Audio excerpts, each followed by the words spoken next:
Good evening. I'll wait for the signal for the live stream. I've got the signal, so would everyone please rise for the Pledge of Allegiance. I pledge allegiance to the flag of the United States of America and to the republic for which it stands, one nation, under God, indivisible, with liberty and justice for all. All right, good evening, everyone. Tonight, Dr. D'Elia will deliver a presentation to the Board of Education regarding potential elementary changes in a number of regards. So I'll turn it over to him in a moment. Before that, just want to reiterate a couple of points while he is giving his presentation, which you've had since Friday, I believe, was posted on the website. Of course, he's not going to read word for word on the slide. He's going to fill in and give you some additional information. During the presentation, there will be no questions, so let Dr. D'Elia finish his presentation first, and then we'll open it up. We'll first open it up to any questions by the Board of Education on the dais, and then we'll open it up to any questions or comments from the voice of the resident. I have the people who have signed up here on the computer. It tells me who's signed up. If anyone else is interested in speaking, you may sign up outside. Just to reiterate some of the ground rules that we discussed last time and that have been posted to the website, speakers are limited to no more than 3 minutes. And to assist you in that regard, we have a big smartboard over there that has a 3-minute countdown clock. Once your time is up, you can use less, but once your time is up, please sit down unless a question is directed to you by the superintendent or myself. A speaker may only speak once. They may not speak more than once. And you cannot transfer any unused time or portion of the 3 minutes to anyone else. You must come up to one of the microphones in the front of the auditorium, either one, whatever you choose, but you cannot speak or make any comments from your seat. No signage or anything else that obstructs people's views. That doesn't appear to be a problem. And of course, we expect to maintain decorum, staying away from any personal insults or anything, which I think will be fine. We're going to have a great presentation, and Dr. D'Elia has some great information for us, which has been worked on very hard by him and his administration. So without further ado, I will turn it over to him to go through the presentation.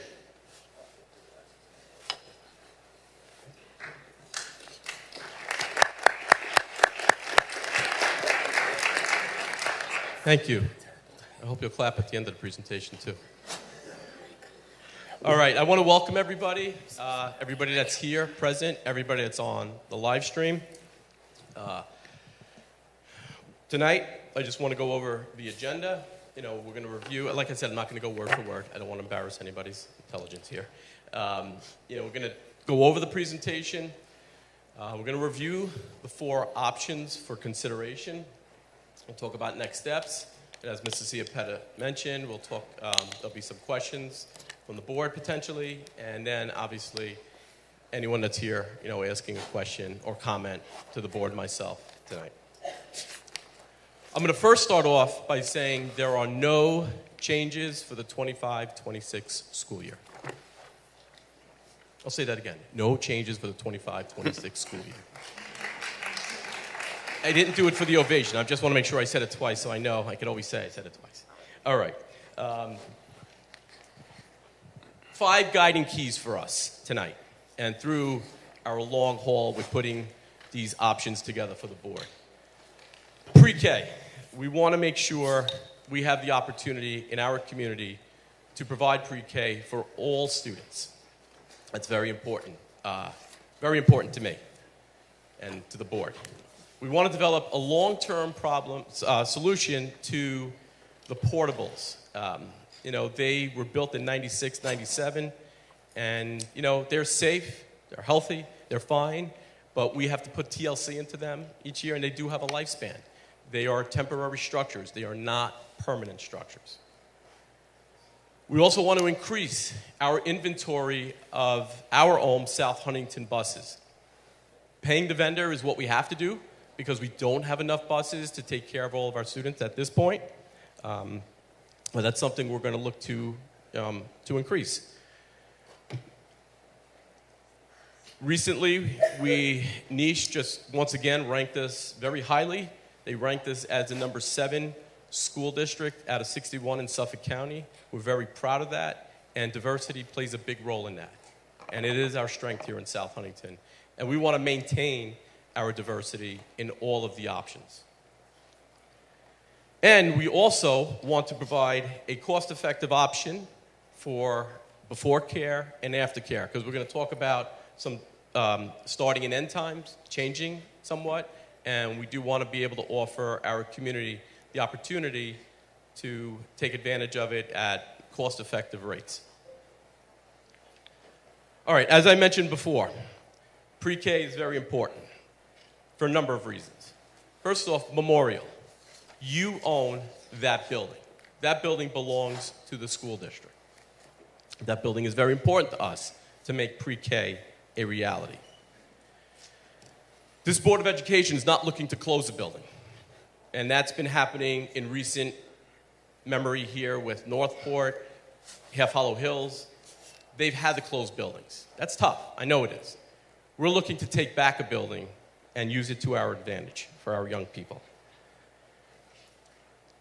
You can see the different areas here that we highlighted, and I got to thank Dr. Hender for finding those sites and working together with me on that, with the improved academic performance, increase the kindergarten readiness. I can guarantee you, if you ask any kindergarten teacher in this district, they can easily identify, definitely in the month of September for sure, who went to pre-K and who may not have gone to pre-K. That's something they can identify right away.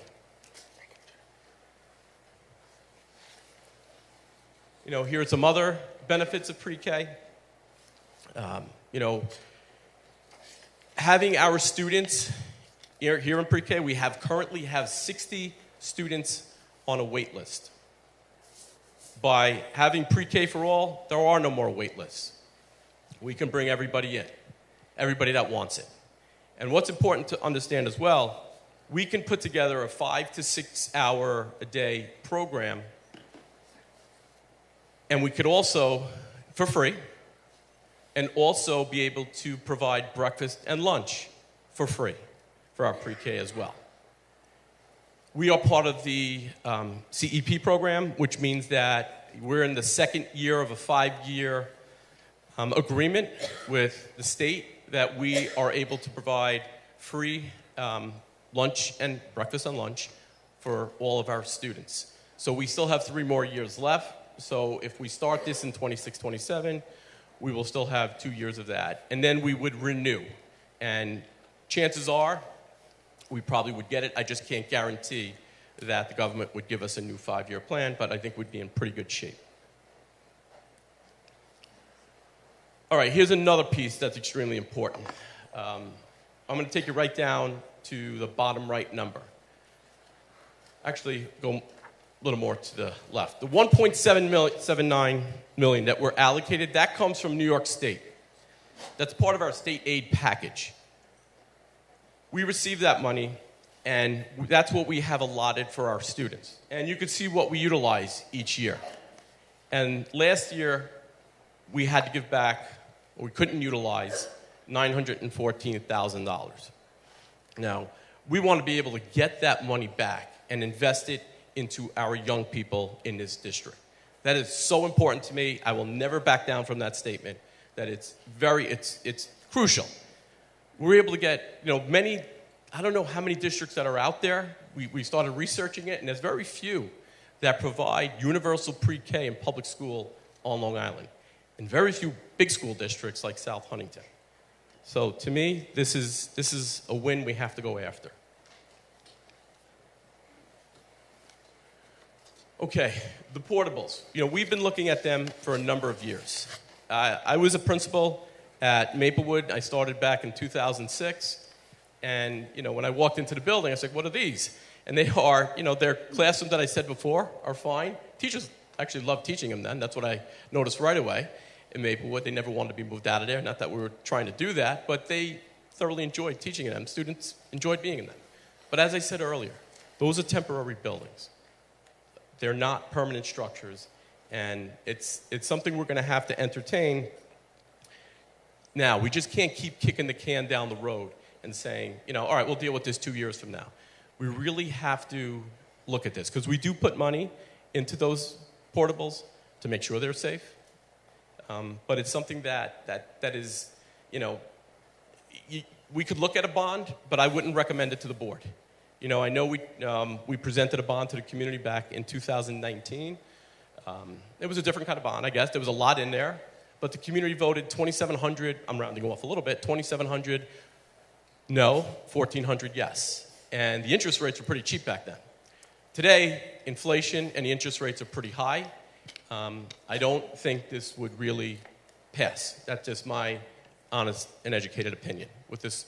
So a bond is really, so we got to look at different ways. And I know one of the options up there has us looking at the portables, and I'll talk a little bit more about that as we get there. Okay, I spoke a little bit earlier about buses, and it's expensive. Fortunately, we have about 55 to 60%. We own our buses. There are a lot of districts in Suffolk County that are 100% dependent on a vendor contract. And understand clearly that those vendors are they have to make a profit. That's why they're in business. We are not looking to make a profit. We're looking to, if we could break even, that's great. But the more buses that we have, that we own, the less expenditures we will have in the long run. So what we're trying to do is acquire more buses, as we have been, slowly but surely, but maybe speeding up a little bit more in acquiring those buses, because that will help our community here in the long run. As I mentioned earlier, this is a general page here that talks about our ethnicity K to 12, and it is our strength. It will continue to be our strength, and I'm being very clear and open with everybody that needs to be part of the 4 plans.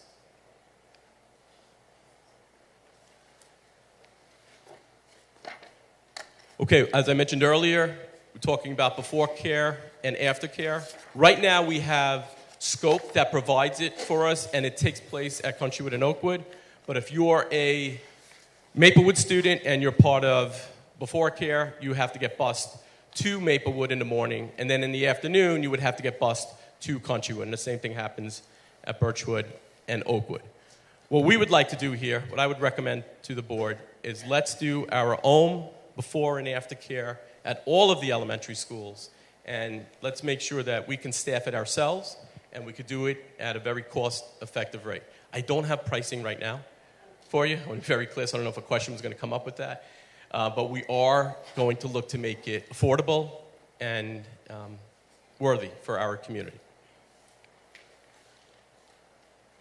Obviously, this is a puzzle. This didn't come together in 5 minutes. This has been a long time in the making. It's a lot of things to consider. And a lot of things are all tied in with each other. So, one of the things there, if you look at the bottom, enrollment, which I'm going to talk about as well, is important. And looking at our enrollment, that's one area. Looking at spacing. I sit with superintendents in the area once a month. We have breakfast, and we talk about, when we talk about pre-K, we talk about spacing. Nobody has space. We have no more space. I would have loved to open up another section of pre-K this year. I just don't have any room anywhere. And the principals have been dynamite trying to figure out how we can do it. We're not compromising anything. And we're maxed out. There's nothing I can do for those 60 families that want pre-K for their little ones. There's nothing I can do about it.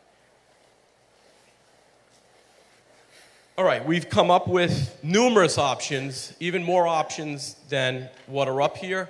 But what really drove us for the 4 are really to make sure they meet those 5 guiding keys. And that's how we ended up with the 4 options right now. All right, I'm going to take you right to option A. That's Countrywood, Maplewood, Birchwood, and Oakwood all become K-4 buildings. Memorial will take on grades 5 and 6, and UPK will be at Silas Wood.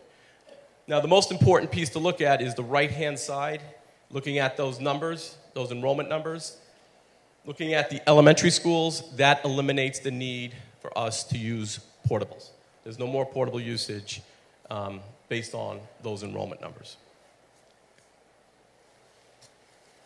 Okay, another important thing to look at, obviously, are transitions. So currently, we have transition. So let me define transition. It's not going to kindergarten. We're all going to end up, this is going from building to school building. So right now, and if you can see, the younger grades will only have one transition with option A. And also, the fourth grade will remain the first year of K to 4, if this is an option that's selected. The fourth grade will remain at both Birchwood and Maplewood to finish out their time together before they head off to Memorial. All right, if you notice on the right, you have the current times on the left, and you look at the right, you can see some of the proposed time changes. And by shifting times, we're able to take on more routes. It's not that if educational bus is providing 40 buses for us, we don't need to buy 40 buses. By changing times, we don't need as many. But we can take care of, we'll have to purchase a little bit more, but we will be able to do the in-house runs based on time changes. That's what kind of helps us. We reduce the amount of runs that we are dependent on with our contractor. And just some of the opportunities and challenges of option A, eliminates the need, obviously, what I just discussed. Reduces time for school buses. We will not, at all, this first time it's coming up here, we are not going to reduce any dual language program. There'll be no reductions there. And also, I want to be very clear, we also are not going to reduce any special education services, placements. We've got self-contained placements, ICT, resource room. Those will be available in all of the buildings. Some of the challenges, we changed the current model, the K to 2, 3 to 5 that we're living in. We do need some additional playgrounds. That's very important. And, I know some people in the community, I hear it sometimes, they love 6th grade being on its own. This would combine, obviously, 5th and 6th. Option B, all buildings, Oakwood, Countrywood, Birchwood, Maplewood, and Silaswood become K to 5 buildings. And Memorial will have grade 6 and pre-K. Once again, the numbers to the right show us that we do not need the portables. So, in this plan, you do have in 4th grade, some students will need to make a third transition. That's just the way it is. There's nothing we can do about it. We looked at, because we would keep Maplewood and Birchwood together for 5th grade, but with 4th grade, we just don't have enough room in those two buildings to keep them together. So that's why it would require, for some students, a third transition, as we compare it to the current model of 2. Once again, you can see the time changes over the transportation time changes. Okay, I also want to thank Dr. Hender again for putting the research here together, and also I know he put links together on the site, so you guys can definitely browse through it. Here I want to talk a little bit about my experience. I used to be a special education one-to-one paraprofessional. That was my first job in education, which required me to work with this student, that I'd have to work with him during the school day. I was with him during lunch and recess, but I was also with him before and after school on the bus. So for 2 years, very unique situation, for 2 years of my career, it was an unbelievable great experience that I had being on the bus. I'm not saying for every year, but those 2 years were a great experience for me. And but I know there was some talk out there about 5th graders and kindergartners, 4th grade and kindergartners being on the same bus. From my experience, I did not see issues with 5th graders and kindergartners being on the bus. Okay. I'm not that old, but I'm getting there. I did not see issues. 5th graders, in my 2 years of experience, did really not want much to do with the kindergartners. My kids went on a bus, they take the bus, and when they were in kindergarten, I did not have reservations about them entering the bus. That's my experiences that I've had. We're not saying, we have issues on the bus, K to 2, 3 to 5. The assistant principals deal with that. They have those issues. I'm not saying you're not going to have any issues. But I know there's a lot of concern about kindergartners being on the same bus. Okay. Also, when I was principal at Maplewood, one of the first things I heard, from teachers, they had spoken about second grade. They were concerned, this is back, I'm going to go to 2006 when I first started. They were concerned about second grade students coming up, concerns about understanding the standards of education, of the state, and of the curriculum. And, one of the things we tried to do, and it's a little bit tough in a K to 2, 3 to 5 model, I tried to work, I'm at Maplewood, I'm trying to work very closely with the principal there and trying to get those professional development experiences.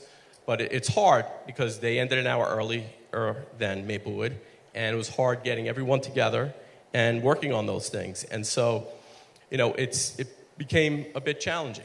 And, that was one of the concerns. And I want to be very honest, there's K to 2, 3 to 5 research that's out there that supports and promotes that model as well. We use it. We have it. So we're not saying it's a bad model. Nobody's saying that. There's pros and cons to both. Also, the social emotional benefits. I know, many of you have been through this. That's important to us no matter what model we have. Social emotional learning is very, very important. Here we have different opportunities and challenges. We definitely try to maximize, our transportation savings. We would, try to decrease our dependency on using the portables. We still keep, like I said earlier, in all models with dual language and special ed, those would take place. When you go to the challenges, this model here has the highest staffing costs. There's numerous playgrounds that we need to put together and have ready for them in 26, 27.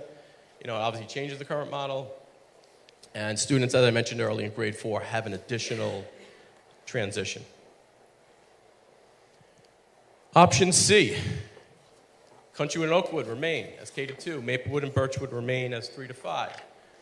Memorial will take grade 6. Silas Wood becomes UPK. We want to reduce the wear and tear that we would have in the portable classrooms. We do get our transportation savings there. But if you go to the right and you look at those numbers, if you look at Oakwood and Birchwood, you will still need portables based on current enrollment. The good news with this option is looking at current enrollment at kindergarten level at both Countrywood. Well, Countrywood's at 167 students, and usually we're a little bit at about 200, a little bit above, and Oakwood is at 200. So if those numbers stayed the same or around 200 or less, that would at some point we would not have the need for portables. But we don't control who moves in, who moves out. We did a BOCES study.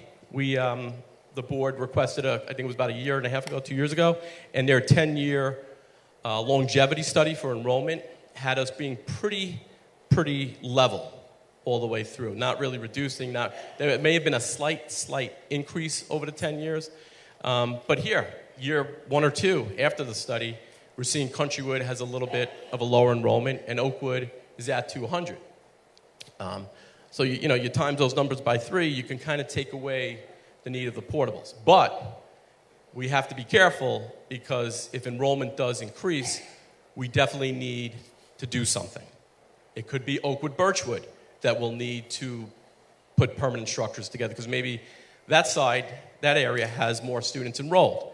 Maybe a Countrywood, Maplewood. I just can't predict to you right now that they definitely will go up or that definitely will go down. So there's a little bit of an inherent risk with option C as far as the portables go.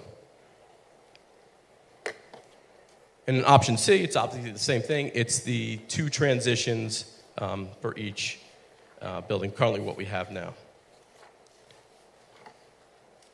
You can see the transportation times. Countrywood and Oakwood do go a little bit later than they do right now, and Memorial would be at 8:30. All right, and the opportunities, the least amount of changes. Students are on K to 2 and 3 to 5. They're on the same buses. Some of the challenges, the portables do need to be addressed, as I spoke about, because we just don't know the enrollment. Option D. Okay, this becomes basically every 2 years we're moving. Countrywood and Oakwood are K to 1. Maplewood, Birchwood 2 to 3, and we have Memorial as a 4-5 building. And Silas Wood would remain the 6th grade center. And UPK would be taking place at each of the elementary schools. And once again, you see to the right, option D does not have the need for portable classrooms to be utilized. All right, in the next slide, yes, there are 3 transitions in there. It's definitely one more than they have right now.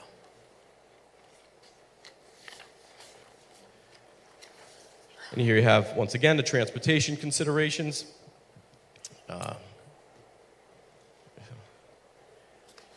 In option D, you do have some opportunities, the need for portables. The challenges, it changes the current model, and there are transitions every 2 years. And you definitely need more playground structures needed at Memorial, and multiple buses could be pulling up to households. So those are some of the challenges.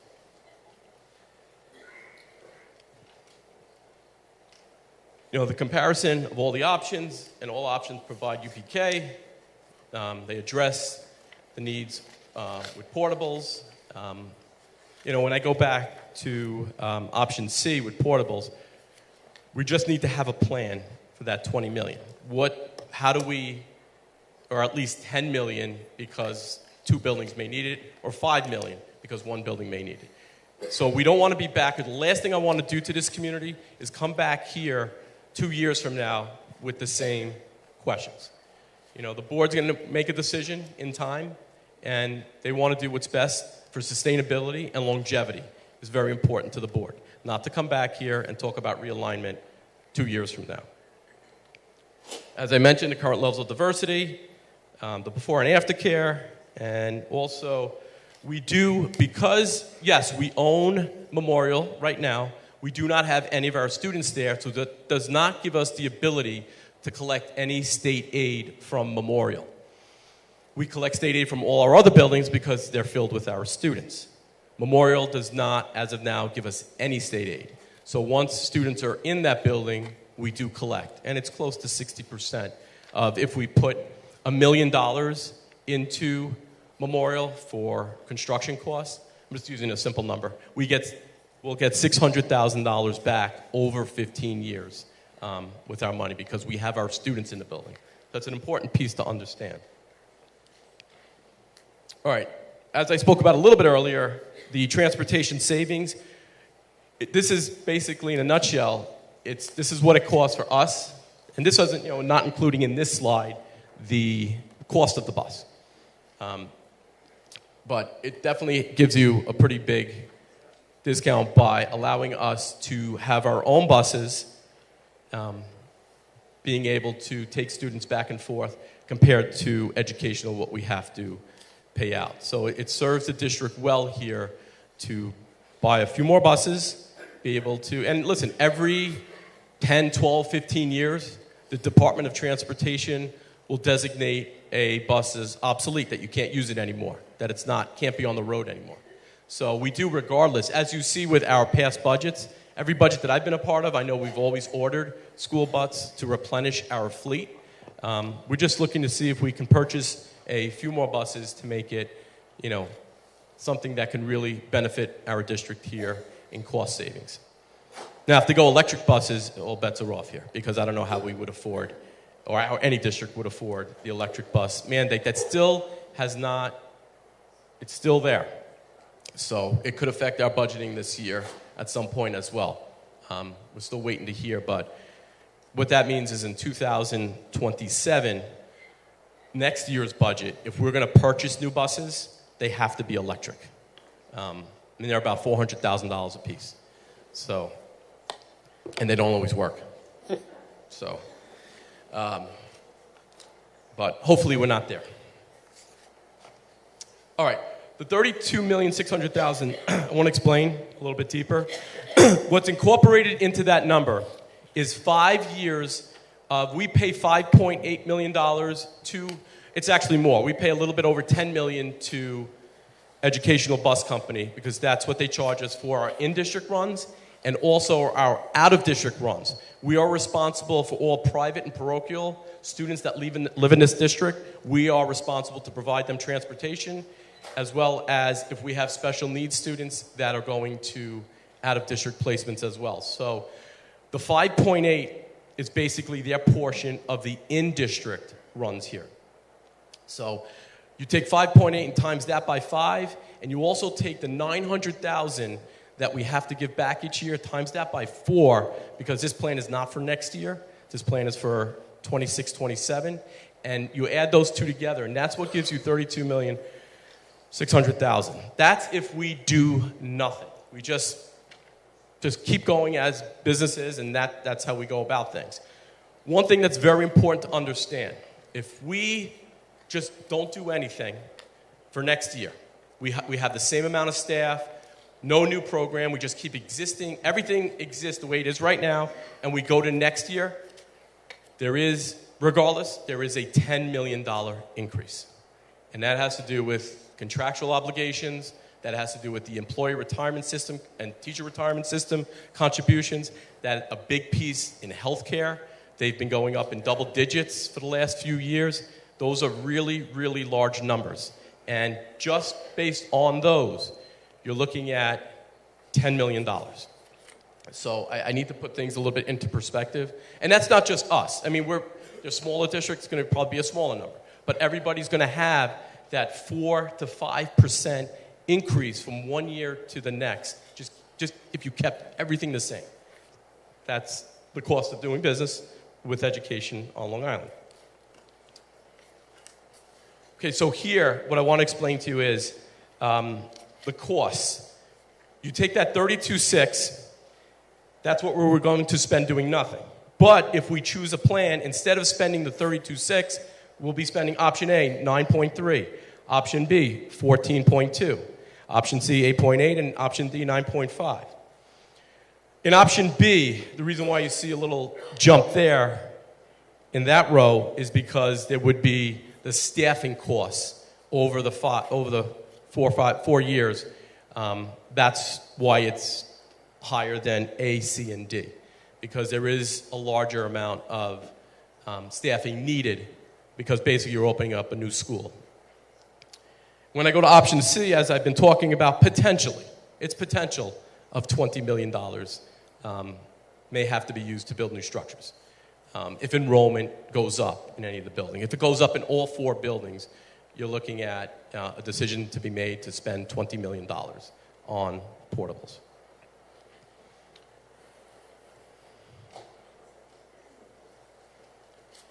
All right, this is our first discussion.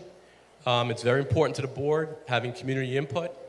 We also have other meetings. We're going to be myself, Mrs. Ciapetta, Dr. Hender, and Ms. Dana Chofi, the PTA Council President. We will be attending the PTA meetings. We want to get to as many places as possible. We want input. We're interested in input. And that's where we will go. At this time, also, we have a dedicated email for any questions that may not be answered tonight. We're going to try and answer as many questions as we can, but please understand we're just not going to throw numbers out there or responses that we have to make sure they're correct. So if we can't answer it tonight, we will absolutely get back to you with the correct answer, for sure. But we're just not going to try to answer everything if we don't have the right information. But we do have a dedicated email as well, so please feel free in using that, reimagining@shufsd.org. At this time, I'll start with the board, if the Board of Education has any question. Ms. LaCara? Yes, I was just wondering, under option A, will the fifth graders be following what the schedule of the sixth graders, or are they going to be maintaining their current model? Sixth grade, let me speak in reverse a little bit. Sixth grade, what they're doing currently at Silas would be the same exact what they would be doing at Memorial. Fifth grade, actually what we're doing this year in fifth grade is departmentalizing with science and social studies. We would at least like to see that, maybe grow it a little bit, so they become more prepared. The reason why we do it now is so they become more prepared for Silas Wood and changing classes, and that's something we maybe look to build upon if they're in the same building. But I will not say that they will follow 100% of what sixth grade is doing right now, but we definitely want to prepare them. Thank you. Other questions from the board? Mr. Bronson? One of the issues with the busing, and this is not specific to our district, but there's a lot of drivers these days that are actually picking up jobs at Amazon and other places. So what are we going to do to ensure that we actually have the drivers for the buses that we're planning to hire? Great question. Ms. LaCara, your question was good too. What we're going to try and do is, the good news is we've been able to hire. We've increased our fleet, and we've been hiring almost every other week. We've been getting drivers in. We have an attractive package available for our bus drivers, and the word is getting out. We've recently, from another vendor company, more people are coming over. And I guess it's also, Mr. Bronson, through word of mouth, that people come here, they work here, they like it here, and they're telling people, and more drivers are coming. Mr. Scragg? Yes, what work will have to be done at the Memorial Building? Many of us have not been in that building. What is the layout? What's its ability, its capacity to hold the students that we would be putting there? Yeah, it can hold very close to 900 students. Some of the work that would have to be done, and it also, depends what we're utilizing it for. But, there's some, we'd have to take care of the casework that's in there. We'd have to do painting. We would have to do, when we talk about safety and security, we have to make sure Memorial is up to snuff as any one of our other buildings are, as far as PA system, any safety features we have in place at our other buildings. They need to have those buildings in that building before any student enters into that room. So there definitely is. It's not in bad shape. We visited Memorial numerous times, and we're fortunate that it'll need a little TLC, that's for sure. But we're not far off, and we do have next year available to get a lot of work done, if that's where the board decides to go, because there's really nobody utilizing the building next year, so we could get whatever we want done. And I've already said that if we go with any of these plans, I would want by the month of March for us to have the opportunity to start orientations in that building. So there would be a very strict timeline on getting the work done, but we really can't start any work until July 1 of this summer, July 25. Ms. Meyer? I just have a follow-up question. Sure. So it has a working kitchen and gym space for all. Yeah, the it has two gyms, one very large gym, I think maybe the second largest gym in the district, and it also has one kitchen with two cafeterias, one on each side of the kitchen. Okay, Ms. Meyer. Thank you, Mr. Ciapetta. First, Dr. D'Elia and the cabinet, thank you so much for all the tremendous work that has gone into putting together 4 options that meet all of our district priorities. We know this was a labor of love. And thank you to the community, to everyone that's here tonight, everyone that's tuning in on the live stream.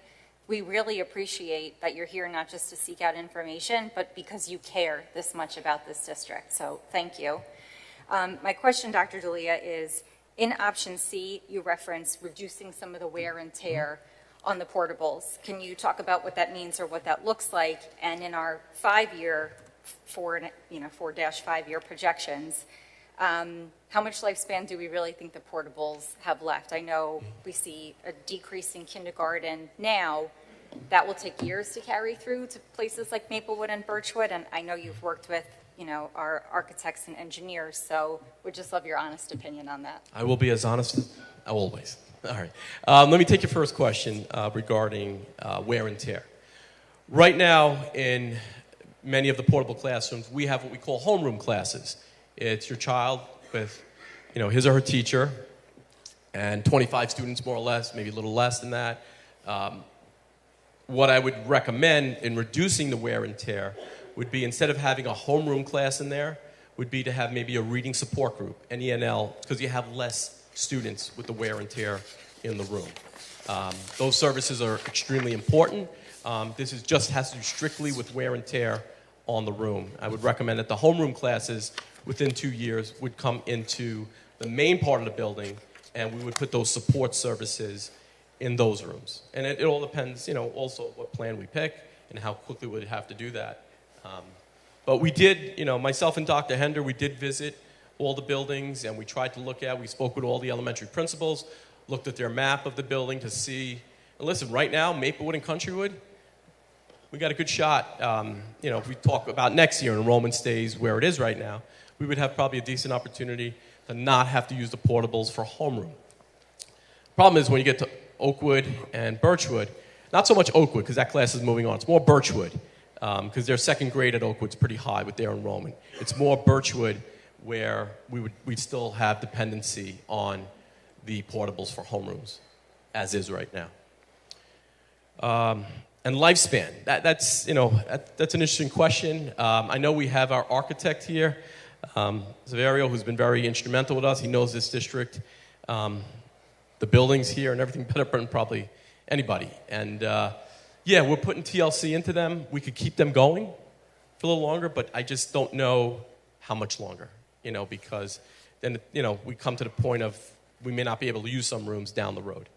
And so that puts us in a little bit of a tough spot, especially at Birchwood and Oakwood.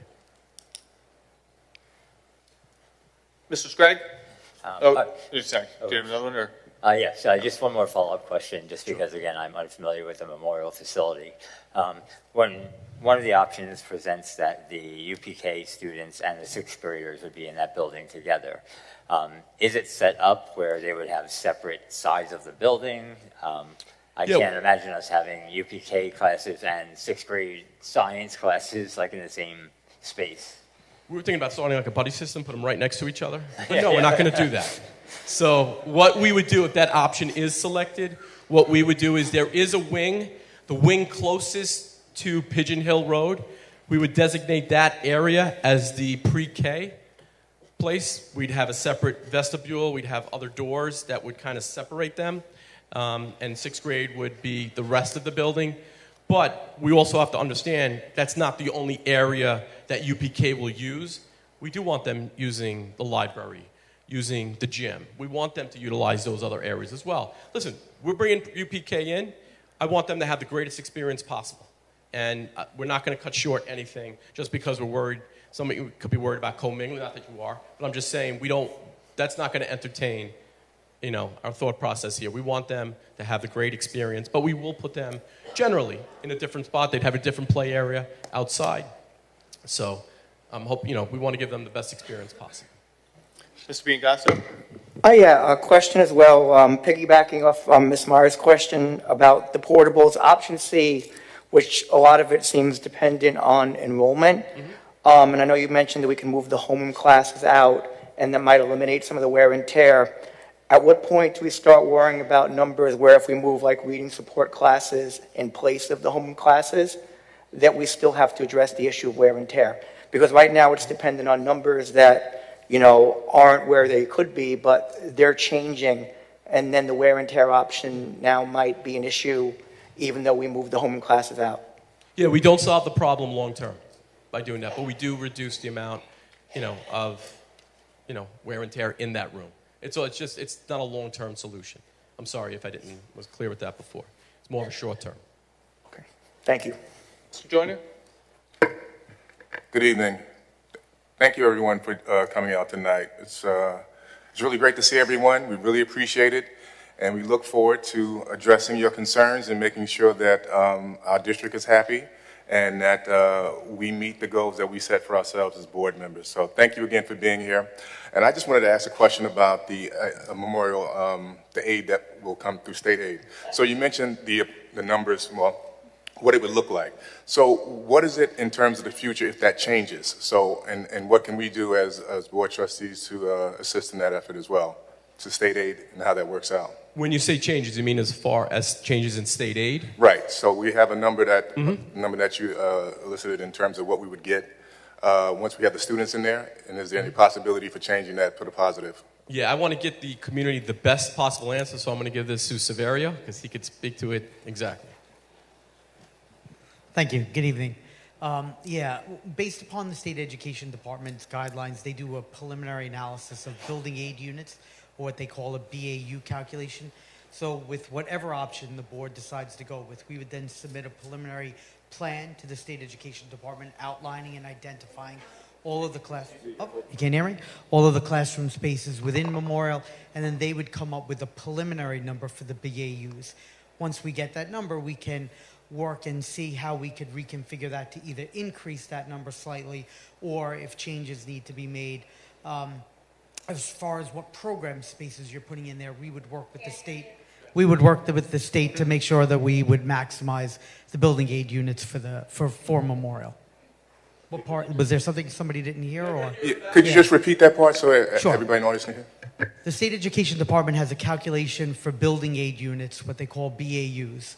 Those building aid units are based on a preliminary floor plan based on the types of classrooms, number of classrooms, grades, program elements that are within that building. Once whatever plan the board decides to go with, we would submit a preliminary plan to the State Education Department outlining those spaces, and they would come up with a preliminary BAU unit number. We could work with the state to try to increase that number or decrease it based on what type of program, but it's a give and take back and forth with the state before we would determine the final building aid units for that. Yep. Thank you so much. Any other Thank you, questions? Severio. Yes, Ms. Byer? So Dr. D'Elia, just two more quick questions. Following up on the discussion about the portables, if we did need to replace them with permanent learning structures, and whether that was for one building, at a ballpark of 5 million, or all of them, if the population exploded at 20, if we did not put a bond to the community, what might our other options be for financing that? Well, I would like to provide the board with numerous options financially. We may have to look at, I know we would have a number because we would look at how many we are replacing. I wouldn't just say put them in at Countrywood and Maplewood if we're seeing the enrollment continues, a recent enrollment trend being low. But we would have to come up with different things to look at as far as, how we can be creative, how we could save money, how we can, put money aside. Look at our budget this year. If the board decides to go with option C, is there a way that we can create a fund, create a reserve, possibly? Those would just be off the top of my head. As we get deeper, I would have an exact answer, but exactly what to do in that regard. But I would want to present the board with options. And listen, we don't want to make cuts if we don't have to, and that would be the last thing on my list to do regarding personnel and program. That would be last. But if the enrollment explodes, I don't think we have a lot of choices at the end of the day. Thank you. And just switching gears for 1 second, for the South Huntington provided before and after care that you mentioned, which would be part of any plan, I know you mentioned that it would be significantly more cost effective compared to our outsourced vendor now. From a space perspective, would there be a certain number of spaces allotted and it would be a lottery, or do you anticipate it would be open to everyone that wanted or needed it? If everybody comes, we'll make it happen. We'll make as many rooms as we need. I know we also we don't want to interrupt the musical programs that I know we have at before school at Maplewood and Birchwood. So they'd be at the other buildings. We want to make sure they have their dedicated spaces, and we would work it out that we would provide the spaces necessary for the students to come in and be comfortable and eat their breakfast, have fun, put a smile on their face before and after school, and we want to provide that everywhere. The morning would be a little bit more of maneuvering. The afternoon would be a little bit easier, as you know, for the most part. So. Thank you. Anything else? Well, I have another question. So right now, one of the shining jewels of our district is our sixth grade center. You know, somebody was actually telling me a story today that they had a friend in another district, a high school student, and they were just raving about how they wished that they had a sixth grade center in their district. In one of the plans where we move fifth grade into the sixth grade center as well, what educational benefits do we see, options or educational benefits do we see in putting them together? Yeah, one of the things that I mentioned earlier is that, you know, currently in fifth grade, we're looking at science and social studies. So I think fifth grade would experience more of that sixth grade experience that we can increase. And, you know, we're set for sixth grade to do that there. So I would look to increase those experiences with the fifth grade being at Memorial. So that's one of the advantages. And, you know, they're in the same building. You know, they go there for, you know, they get to know the building very well. They're there. They're the kings and queens of the hill the next year as sixth graders. So, yeah. And we know our sixth graders are going to make sure they have excellent role model behavior. So our fifth graders will know exactly how to act when they get there. Any more questions? Okay. Oh, one more thing I want to mention. I think it came up. I heard it in conversation. It was said, why not replace the portables with portables? Thinking it would be cheaper. And trust me, we entertained that in the facilities committee to look at it. They're about 85% the cost of brick and mortar buildings. One of the reasons why, a big reason why, when these were built in 96, 97, there were different codes.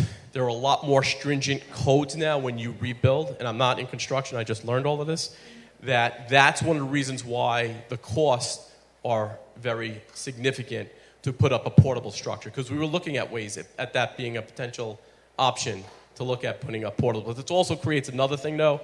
You know, 20 years from now, this auditorium will be filled with people probably talking about what do we do with those portables. So that's why we're trying, as I mentioned earlier, what's very important to the board and to all of us is longevity and sustainability and providing more and more opportunities for our students.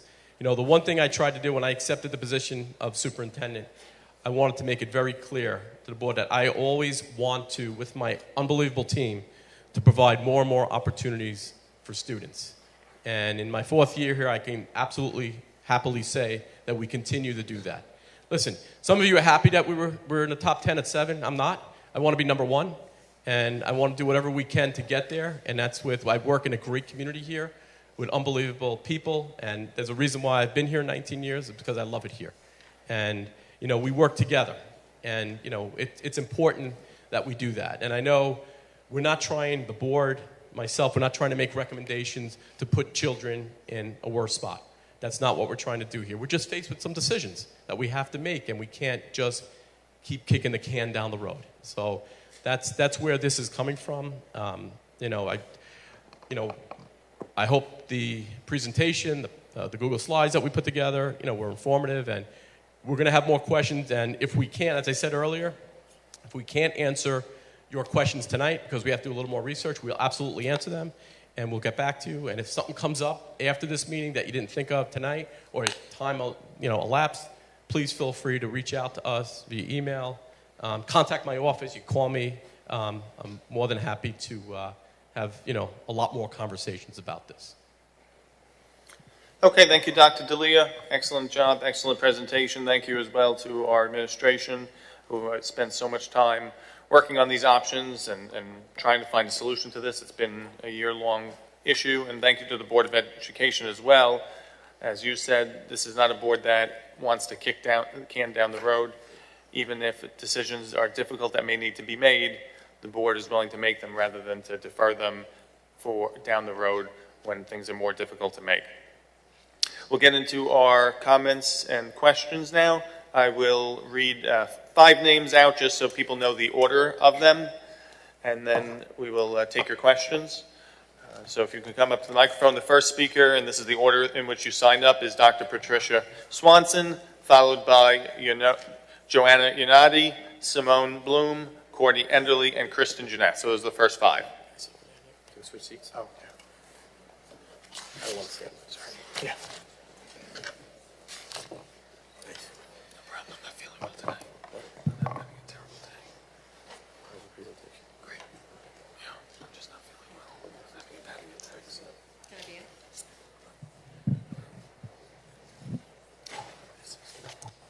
Thank you. I'm Patricia Swanson. I am not opposed to K-5 schools. As a working mother, it would have been easier to have a single start time this year for my kindergartner and third grader. But I find it deeply concerning that this proposal lacked the basic content for an informed decision.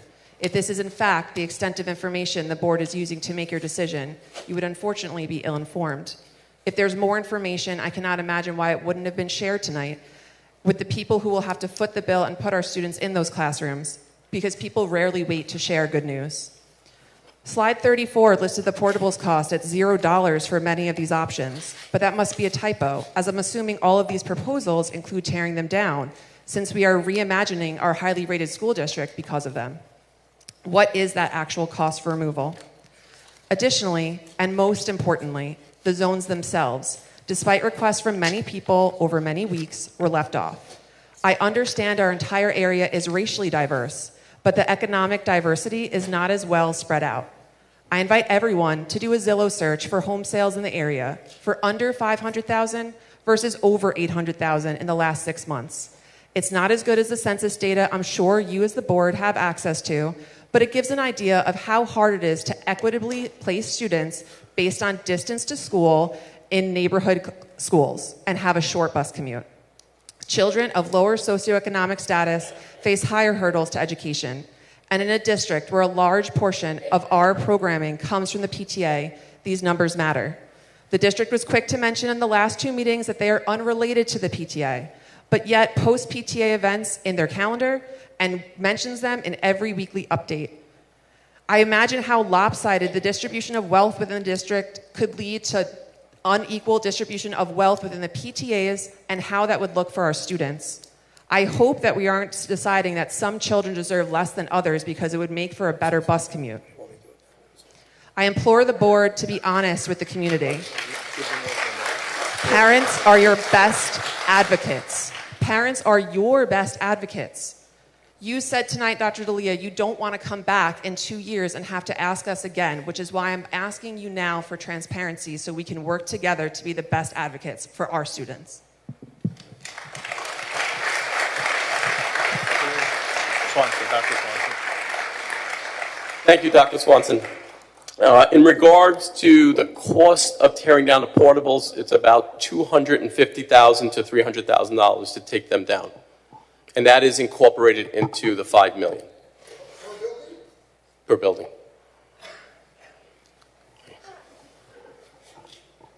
Joanna Yanadi? Hi, I'm Joanna. So, as she said, she's not against it. I am against going to K through 5 schools for a myriad of reasons, but I'm limited on time. So, first, I thought a lot of questions were going to be answered here today, and not that many were. Most importantly, you say you're going to maintain or enhance diversity and equitable experiences. How? How do you plan on doing that when anybody that's lived in this community more than a day knows that you can't do that by neighborhoods? There are wealthy neighborhoods, there are not so wealthy neighborhoods, there are, ethnically diverse neighborhoods, and when it was that way many years ago, we had a rich kid's school, we had a poor kid's school, we had a school that was all white kids, we had a school that didn't have many white kids in it at all. There was no diversity back in the 90s when I went to school. And it was like that. I was here the last time that they did a realignment. It happened when I was in 3rd grade, so I experienced it firsthand last time.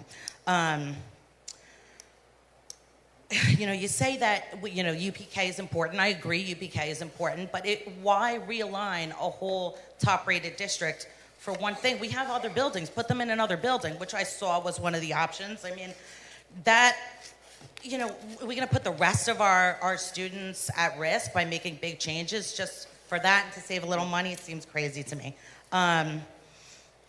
Also, The portables. Okay. So you said that it'll cost 85% of what it would cost to do a new building, $20 million. So you're talking over $15 million to replace portables.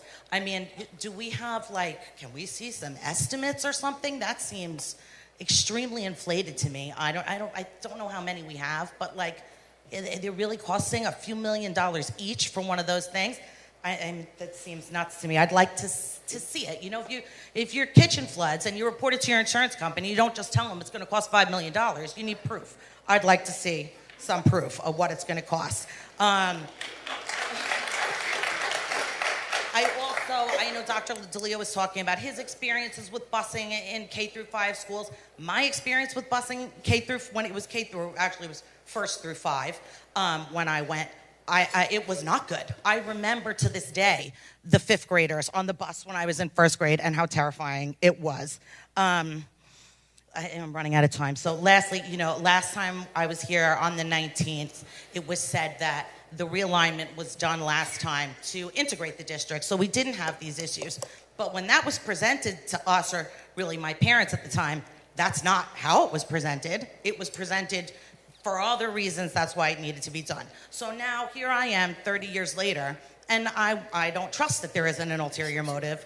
I'd like to, it doesn't make sense. So we want receipts. So. Thank you, Ms. Yanati. I know there are a couple things addressed there. I can't address all of them.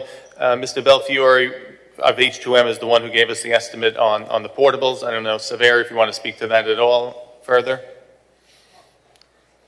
I just think, unfortunately, for school districts as well as other public entities, construction costs are a lot higher because, unfortunately, school districts are required to hire contractors that have large insurance policies, bid bonds, performance bonds, payment bonds, and also pay prevailing wage. So sometimes when you do work, say, at your house, those contractors are not paying that. So it's difficult for people to understand or to grasp that there is a large disparity, unfortunately, in the commercial construction industry as compared to what you may see on the residential side. So you're right. Currently, the numbers are around $750 a square foot for new construction, and we used those budget numbers based upon recently bid projects of similar scope and size, and that's how we came up with those numbers. So yes, it does seem high, but unfortunately, that is the world that the school district lives in. So you often pay higher for construction. Yeah, and we've seen that with our construction projects. They've gone up dramatically. They go up from year to year. And I believe we looked at these type of things in the bond, and the costs since then are dramatically more. And that's just everything costs more across the board, and construction certainly costs more across the board. Next one is Simone Bloom.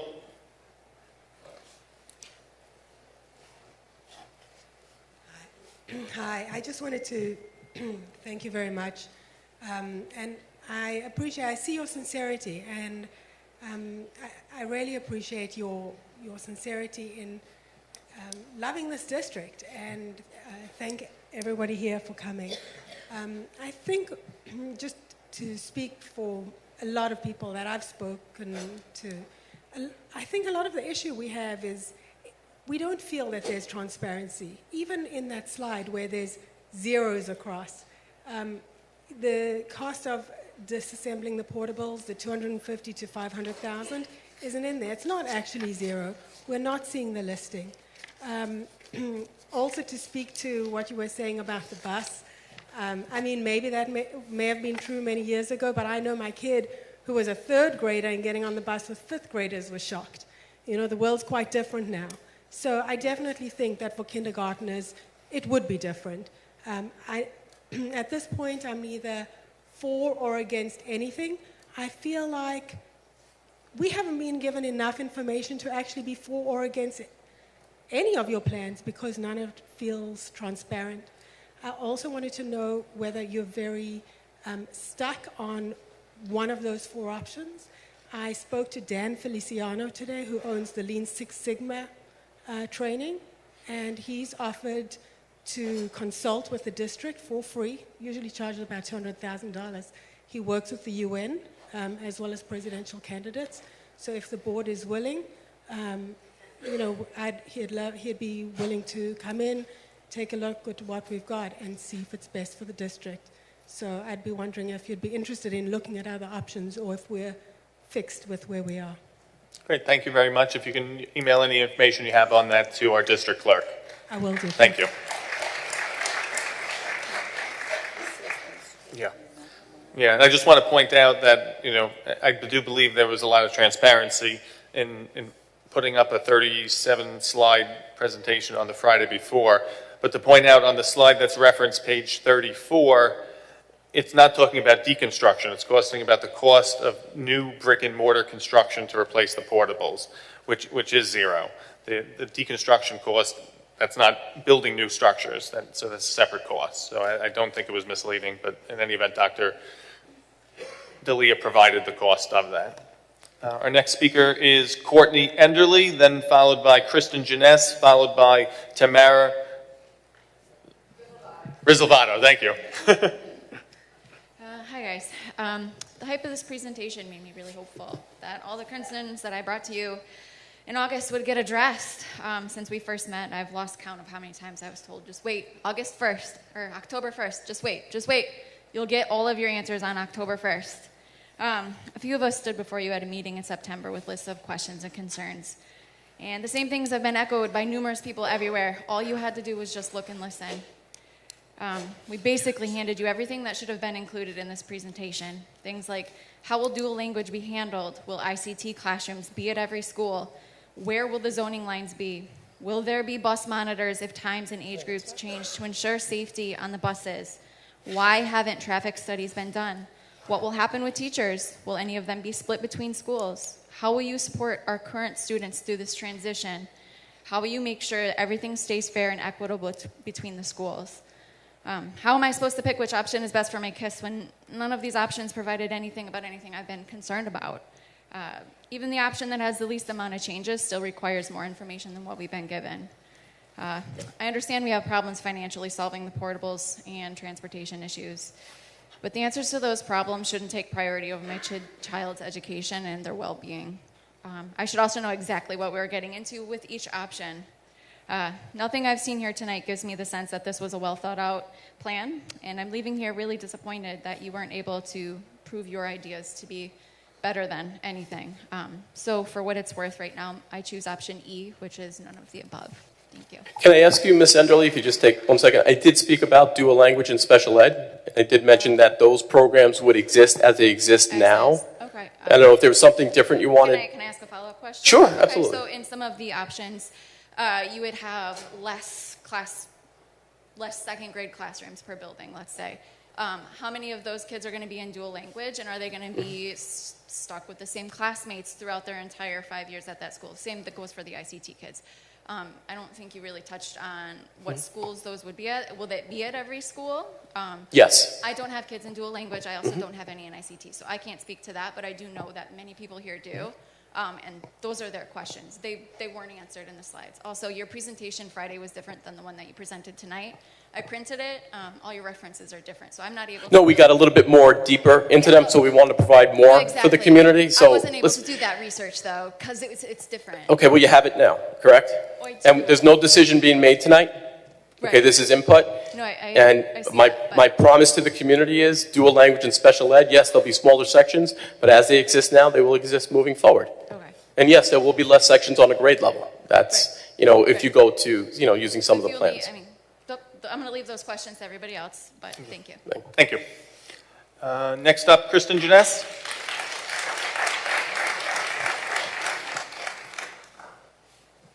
Hello, my name is Kristen Janess. I'm the parent of 3 children, grades 5, 3, and pre-K.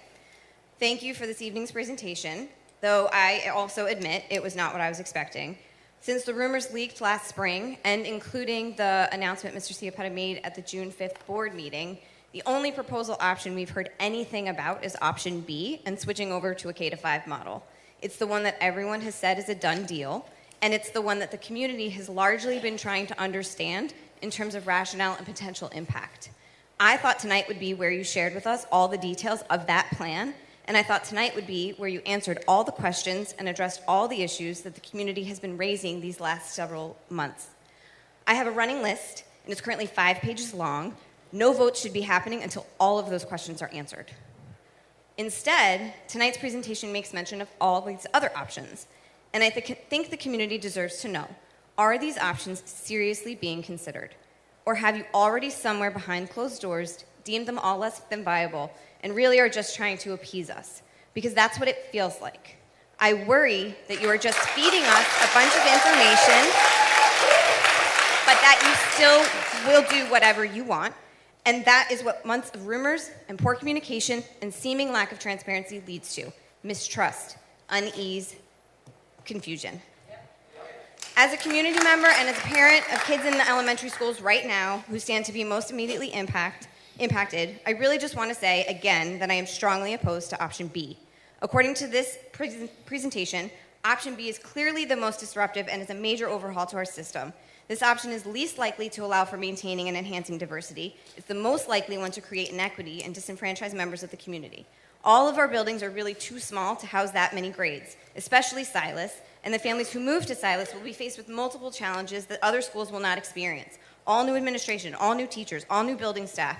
How will you ensure that the Silas student experience from day one is on par with that of students in the other schools? You also put a lot of stake in the argument that a K-5 building model enhances academic performance and socio-emotional outcomes, but the same can be said for the community school model we already have. By leaning into this argument, you seem to be erroneously suggesting that option B or even option A would fix something in our district that isn't actually broken. The community isn't asking you to solve for this. In fact, many have moved here because of it, and the proof that our current model is working is well known. A school system as diverse as big as ours, ranked as so highly, is certainly something to celebrate, and it doesn't make sense to focus an overhaul like this, especially not when there are other options to consider. I also don't understand why we're even talking about this most expensive, most disruptive, and most inequitable option when option C exists. Your slides clearly state that with a few adjustments to start times and a building swap for the 6th grade, it would be possible to meet your transportation and UPK needs, thus allowing for the conversation to focus on addressing the portables. I promise I'm almost done. Thank you. You even acknowledge the ability No, to... thank you. Thank Can you. I just... No. No. No.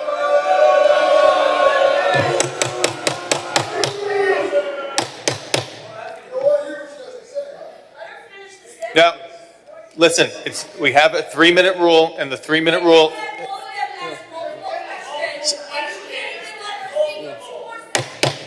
Ma'am, please calm down or the security will remove you. Thank you. Tamara Risalto, please.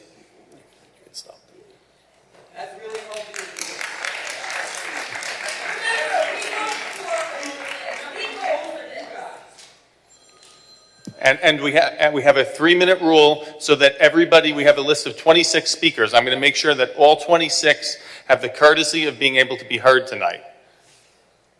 Yes, ma'am. Okay. Good evening. I am a parent of 2 children currently in the district, 1 on their way. As a parent with younger children, I'm concerned that this change can risk the potential safety in multiple ways. Currently, I'm a registered nurse with an agency that deals with special needs children, both residentially and academically. In this agency, we try our hardest to ensure that age groups are grouped together and younger children are separated from older children, as there are many risks that this could pose. In the academic setting, the younger children are separate partitions of the building that are locked off, and they have access to their own outdoor area as well as indoor partitions in the attempt to limit access of younger children going to the older children area and vice versa. I understand to deal with children who have special needs. However, behavioral concerns occur in all academic settings. Larger children can accidentally harm smaller children, not always out of malicious intent, but the risk is still very completely real. In my personal life, I am very involved in my church that my family attends in child ministry, and there we take countless sexual education, sexual abuse trainings, and these trainings stress the importance of having ages separate between ages 3 to 5, 6 to 9, 10 to 12. In my years doing this, it is stressed that in any child, in any care of any adult, no matter how many, 1 or 10, there are 2 adults present at all times. They have trained us that there are common areas where peer-to-peer sexual harassment is common, and they may be in the common, most visual places like a bus. How can you guarantee that that's not going to happen? The back of the bus driver is to pay attention to the road and only the road. You gave us a quote of $55,000 a year. What about a bus matron to watch what's going on behind them? Okay? Also, things like bathrooms. Bathrooms are hidden areas. Are you going to have a bathroom attendant in the bathrooms to make sure that the big kids don't mix with the little kids? Unfortunately, and I'm speaking from a physiological standpoint, children start hitting puberty between 8 or 9. That's 3rd to 5th grade. You're intermingling 3rd to 5th graders with kindergarten students who are concerned about their body, who are confused, they have feelings, they don't know what to feel, and you're putting them with kindergartners who are very impressionable.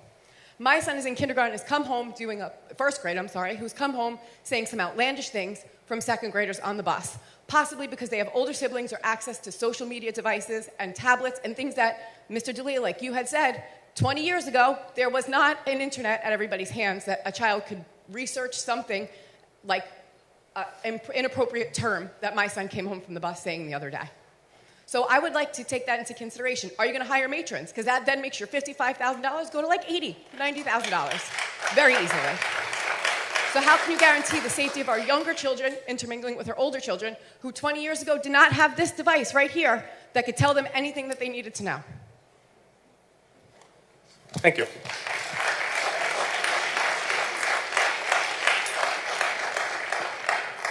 Jessica Davies, followed by Caitlin Carew, followed by Jackie Moran.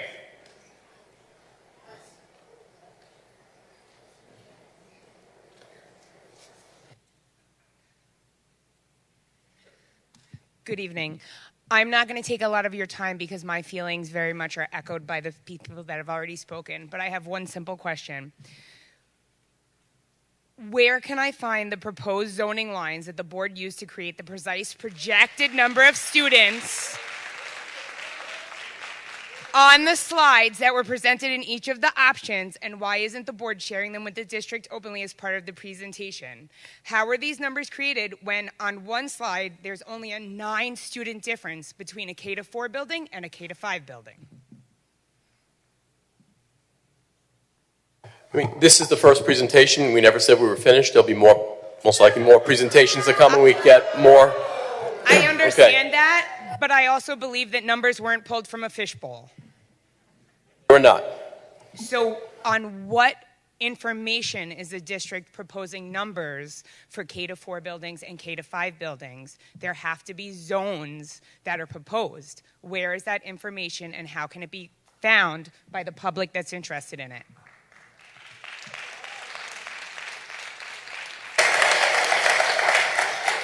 Thank you. We will be, as Dr. D'Elia said, this is the first of 4 presentations, or first of multiple presentations. We'll be providing more presentations. We want people's feedback today on the different options, which ones they're interested in, which ones they're not interested, and as we continue to develop, if one option may fall away, and then we'll present, there might be some finalists, there might be others that go away, and as we narrow them down, we will present the zoning lines. Wait, I still had time left. Sure, I still had time left. Go ahead, yeah. I just want to clarify, so with a student at Countrywood, when I'm sitting in October, whatever our meeting date is, will you tell me whether I will continue to be a parent of a student at Countrywood or what school my child will be moved to under a K-4 or a K-5 plan? Yes, of course. We're going to be telling in the couple weeks to come. We have another presentation set up on October 9th. No, I want you to confirm that at the individual schools, parents will be told what zone they would fall under and what school their child will attend under each of the proposals. When you say individual schools, what do you mean, in 26, 27? Or? Yeah, so in 26, 27, if I have a kindergartner at Countrywood now and we move to a K-4 or a K-5, will I know what school my child will be going to? Yes. And that's your word at those meetings? Yeah, you'll know way before 2 years. No, I mean the meetings taking place at the individual schools. Oh, at the individual school? Month. We'll probably present it at the October 9th meeting. And the elementary meetings happen. Okay. Caitlin Carew? Caitlin Carew?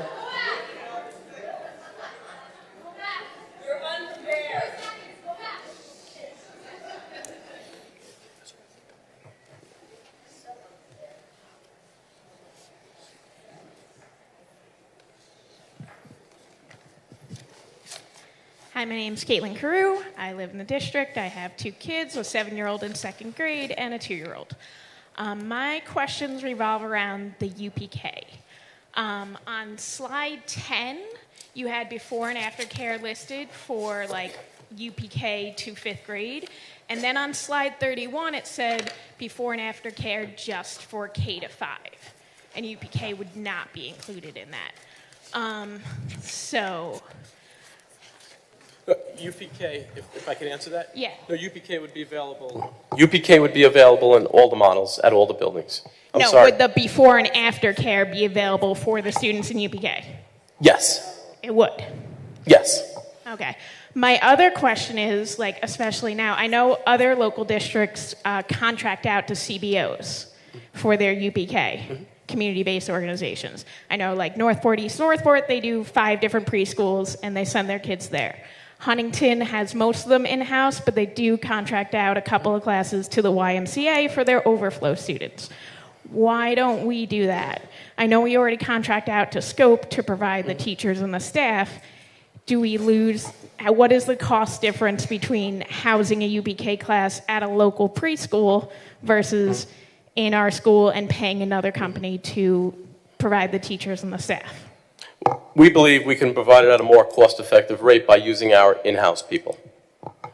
Okay, will we continue to use Scope, or will the teachers be paid by the district? No, in this model, in any of the model in 26, 27, we would look to use our teachers, not using Scope.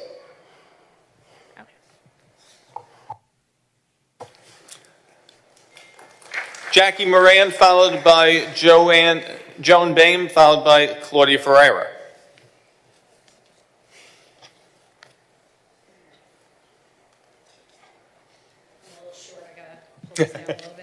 Hi, good evening. I just had some questions. I just want to know if you can elaborate a little bit more on special education in all 4 models.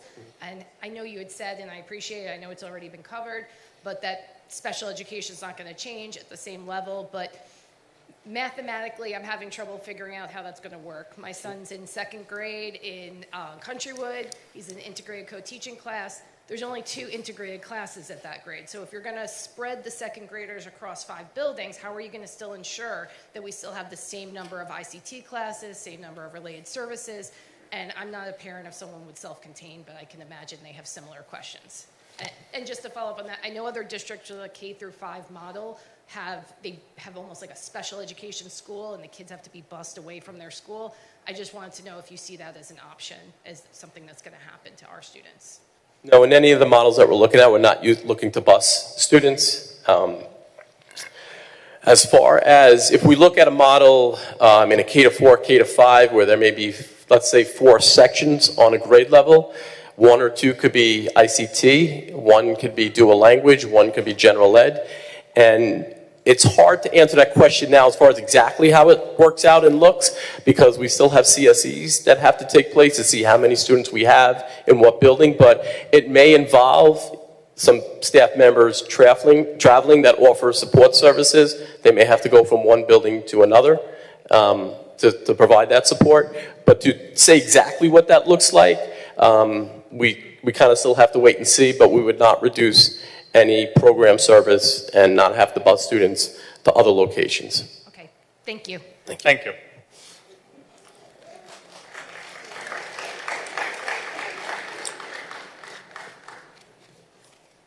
Just state your name again. Joan Boehm. I Thank have you. a child at Birchwood and Oakwood. Thank you. Over the last 3 weeks, the board and district have taken steps in the right direction to increase communication about the proposed overhaul of our school system. I was glad to see some research made public over the last few days. The research in these slides and in the citation document has been added to, subtracted from, and changed, showing that the information upon which this board and district base these proposals is at best a work in progress. I would have hoped that this group would have done that research before, quote unquote, vetting and selecting the best option as you told us. Over the last few weeks, the community has worked to make our voices heard through the avenues available. At the September BOE meetings, residents presented their specific requests for information. It was at the September 4th meeting that we were told that the board had evaluated all of these options and had selected a proposal that only the board would vote on, not the community. And yet, Look at everyone here. Hearing this proposal for the first time. There are another 250 people on YouTube right now watching at home. This is what we're talking about in the pickup line. This is what we're talking about at our kids' birthday parties. Since that meeting, no committee of parents has been formed to meaningfully gather and use parent input. No committee has been formed to engage our Latino community, which makes up more than 50% of our enrollment and has historically been disparately impacted by neighborhood schools. No traffic studies have been completed, no academic impact study or real explanation of how we maintain and continue to improve our academic standing when we're considering dispersing programs amongst 5 schools rather than 2. It wasn't even listed as a priority in this presentation. No cost analysis has been shared. No bidding has been done to assess real and current facilities costs. I don't yet have a position on these proposals. I don't yet know whether these are the only or best options even available to meet the stated goals, because I don't yet have the information I need to decide, and neither do you. I would ask each board member and Dr. D'Elia, what made these options the most compelling when thinking about the quality of the educational programming available to our kids and the opportunities available to them at each school? And which option are you each recommending to us individually? I believe that this board and district intend to make decisions that are good for our kids and our district. Let's have a real process. Let's really engage and include people in this discussion. Listen and make choices based on real evidence, real data, and real information. Thank you. Claudia Ferraro, followed by Caitlin Goldstein, followed by Kelly Crocco.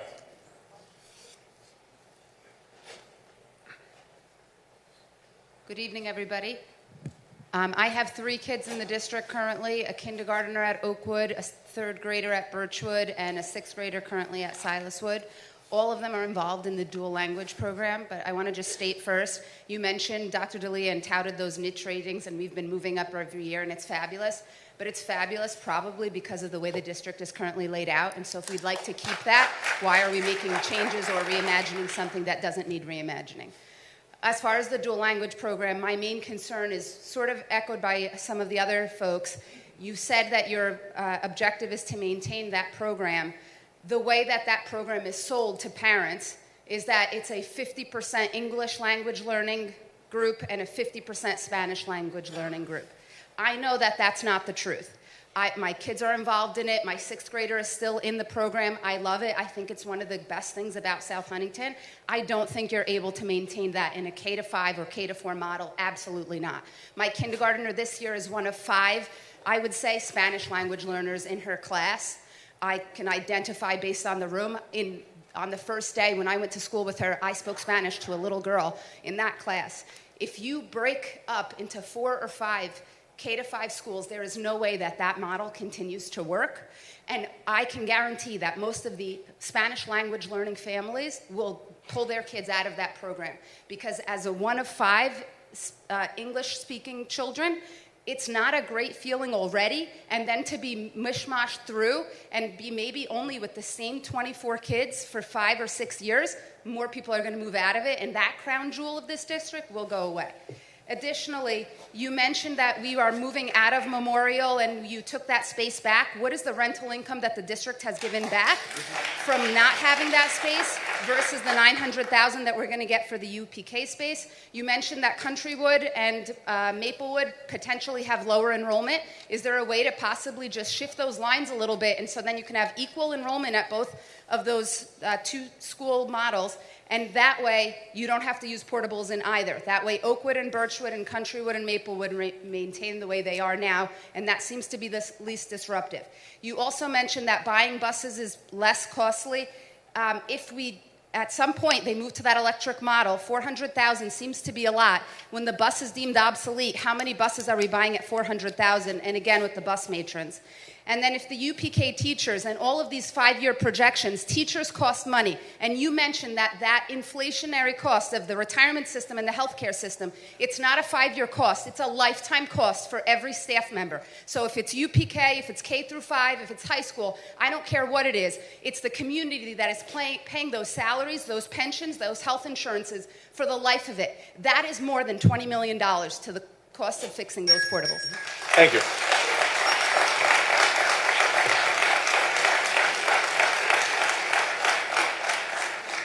Caitlin Goldstein, followed by Kelly Crocco, followed by Jessica Scuteri.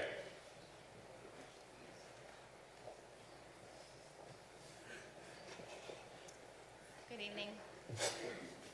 As a parent, I'm certainly not opposed to the idea of saving money for the district and putting it towards our children's. As a parent, I'm certainly not opposed to saving money and putting it towards our children's education. I'm sure that's the goal of a lot of people here. And my concerns have already been touched upon, so I'll try to keep this brief. But I do feel like the most important and paramount concern is our children's safety, and I think that that has been glossed over. Dr. D'Elia, you stood right here and you said, as to issues on the bus, there's going to be issues. I find that insulting as a parent of 2 young children who have had issues on the bus, as a parent who has spoken to other parents at parties and sporting events, and they always start off with, "You're never going to believe what happened to my child on the bus." Things that have amounted to harassment, larceny, assault, things that we certainly cannot accept. So if you are going to have another proposal or another meeting, I think first and foremost, the paramount thing that we need to be discussing is the children's safety, particularly on the bus. And I do not think there should be any proposal without how we are going to address that, because as you said, Dr. D'Elia, there are going to be issues. So what are we going to do to prevent those issues? Thank you. Thank you. Kelly Crocco, followed by Jessica Scuteri, followed by Dana Calvert.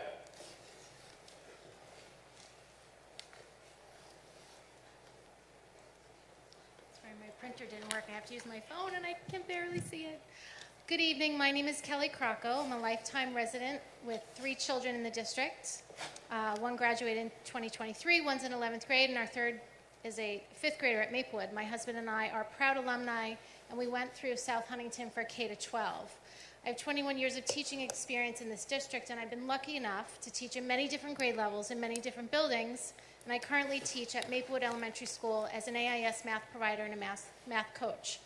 My involvement in the South Huntington community extends beyond my academic career. It is an integral part of who I am. I love this community, and I choose to be here, and I would always choose to be here. I like to be involved and watch the board meetings via live stream, and I'm very grateful for the option of attending from my couch in my pajamas, so please continue to do that always. I normally don't speak at meetings. In fact, this is the first time I've ever spoken. Normally, my audience is a lot cuter. No offense to anybody else. So I'm a little bit nervous. But the reason why I'm sharing this with all of you today is because I feel as though I can offer a unique perspective this evening. As a resident, I'm very aware of the cost of living on Long Island and how difficult it is to stay on budget and raise a family. As a mom and a teacher, I understand the challenges of managing a schedule, procedures, and events in 4 different buildings. Having family members in 4 different buildings. We had one year where 2 of our kids were in the same building at the same time, and I was so excited for that. I later learned that they rarely acknowledged each other in the hallway, but that was okay. I was happy to have them under one roof. Full disclosure, by the time any changes are made, if they are made, I will not have a child in elementary school, but I have many family, friends, and students that would be in elementary schools, and if there is an option to improve any of the challenges for our families, I welcome and encourage it. I have taught in both K-2 and 3-5 buildings, therefore I know how hard it is to share across buildings when our students move. As teachers, we do everything that we can to make sure we have the best for the students, but if there is a plan to improve on this particular aspect to benefit our students, I welcome and encourage it. As an academic intervention teacher, I'm confident that our students who need the additional support would not only benefit and thrive with more continuity in their educational plan and goals, but if there is anything that we can do to improve that, to achieve more success for our most struggling students, I welcome and encourage that. As a working mom, I remember how expensive daycare and tuition was, especially if you need before and after care to cover your workday. My sister's a child care provider, and she deserves every single penny of what she receives, but it's really hard as a working family. However, if there's a plan to provide free preschools for more families that will relieve the financial burden and provide a head start for our youngest students, I welcome and encourage that. I loved my time teaching kindergarten. I would encourage all educators to spend the day of a life of a kindergarten teacher. In fact, it would probably be a really great reality Thank you. show. Thank you. Jessica Scuteri, followed by Dana Calvert, followed by Christopher Asiero. Hi. First of all, thank you for the options. I like the options. The idea of the whole K through 5 scared the heck out of me. I grew up in Yonkers, different district, totally different, much different. But I grew up and we had, it was 1st to 3rd, 4 to 6, and then 7th and 8th, and then high school. And it worked great for me. But we also had bus monitors on our buses, even at the, with only 3 years, we had that. I don't put my kids on the bus because I went for one time and it was not good. So my kids don't go on the bus, and they won't go on the bus. I feel bad for the kids that are on the bus because I hear horror stories. And the only thing I haven't heard tonight, which kind of surprises me, we forget about the theater and the band. The way they are currently at the schools is great. My kindergartner last year had a line in the play. It was a small line. They gave it to him because he was really good. But at the end of the day, the second graders run the theater. If you put K through 4 in the same school, is that kindergartner going to align, or are they just going to be in the background? Or are they not going to be in the theater program? The band is specifically for Birchwood. They have it in 4th and 5th grade, and that works great. My son is ecstatic about it this year. He's his first year he can do it. And if that goes away, or it's just mishmash, or you're having 4th grade, the 4th grader doesn't get that option because it's in the same class as the kindergartner. So that needs to be thought of when you're making these decisions to make sure that, that the arts stay strong. I love the arts, my kids love the arts, but they do Cub Scouts too. Mm-hmm. And we're big, we love this community, and I don't want to leave, or I wouldn't go anywhere. But, I like the way it is, growing up the way I grew up, and understanding that I don't know how it would be a kindergarten through 5 or a kindergarten through 1. I don't know what that's like. But yeah, so that's it. Thanks, guys. Thank you so much. And we definitely will not remove theater and arts are a strong part of this community. We get recognized every year. No matter which model we pick, they will have the experiences. So if K to 4 is a model that's looked at, we're not going to say, no, you're not going to have band, music, orchestra, or theater at one specific. Every school will have the current options that which they have now. Dana Calvert, followed by Christopher Asirno, followed by Meredith Harrison, followed by Julia Long. Hi, Dana Calvert. I'm an Oakwood mom, a teacher, educator, and a doctoral candidate. I was going to start talking about dual language, but the previous speaker said everything I was going to say, so I fully support her comments. Instead, I will echo the question, will the board have enough evidence-based research studying school grade spans and academic achievement in general? Dr. D'Elia, you kindly shared the citations list for today's presentation with me. Yesterday, I received a list with 24 citations, but the list published on the board website as of today has 18. I'm glad it was revised because yesterday there were several false citations that I cross-checked with the college librarian. 6 of the false or inaccurate citations were then removed today, but some still stand with similar but not identical titles to those published in public online archives. If this presentation has been months in the making, why are the citations changing today? Of the 18 citations remaining, 13 of them are about the benefits of universal pre-K, a topic with a high amount of community consensus already. On the other hand, the article cited on pre-K did not cover pitfalls other universal pre-K rollouts experience, such as inequitable divisions of resources across schools due to disparities rooted in segregation. We don't currently have a segregation issue here, but again, without data showing demographic change post-reconfiguration, we have no certainty we aren't going to create that issue through rezoning. An additional 4 of 18 citations were about the benefits of SEL, mental health services, and teacher-student relationships. Again, those are important issues, but they're not directly relevant. Of 18 citations, only 1 addressed grade span configurations. That article, Combs et al. 2011, studied academic outcomes for 5th graders in K-5 schools versus schools with only grade 5 or grades 5 through 6. The article found that fifth graders have better academic outcomes when grouped with younger kids, and we already have that grouping, and the reconfiguration doesn't propose changing that. What the article does not discuss is a comparison between K through 5 and 3 through 5, or K through 5 and 4 through 5, and so it is not directly relevant. Therefore, there was effectively no evidence cited to support the reconfiguration options in question as they relate to academic achievement, and there was no investigation shown as to how rezoning will impact school building demographics and consequently dual language. Just like with the armed guards issue, which I've spoken about numerous times, the Board of Education is making another huge and impactful decision for our community without an adequate research-based analysis. Just as with armed guards, there has not been even one valid study presented. Don't we deserve a properly researched proposal?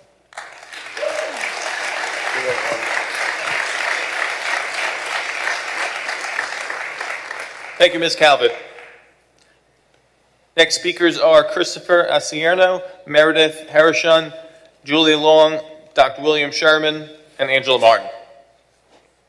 My question was based on the amount of people, students per class. Does that change, or is there any talk about it? Because that would also be how many teachers you would need for each school.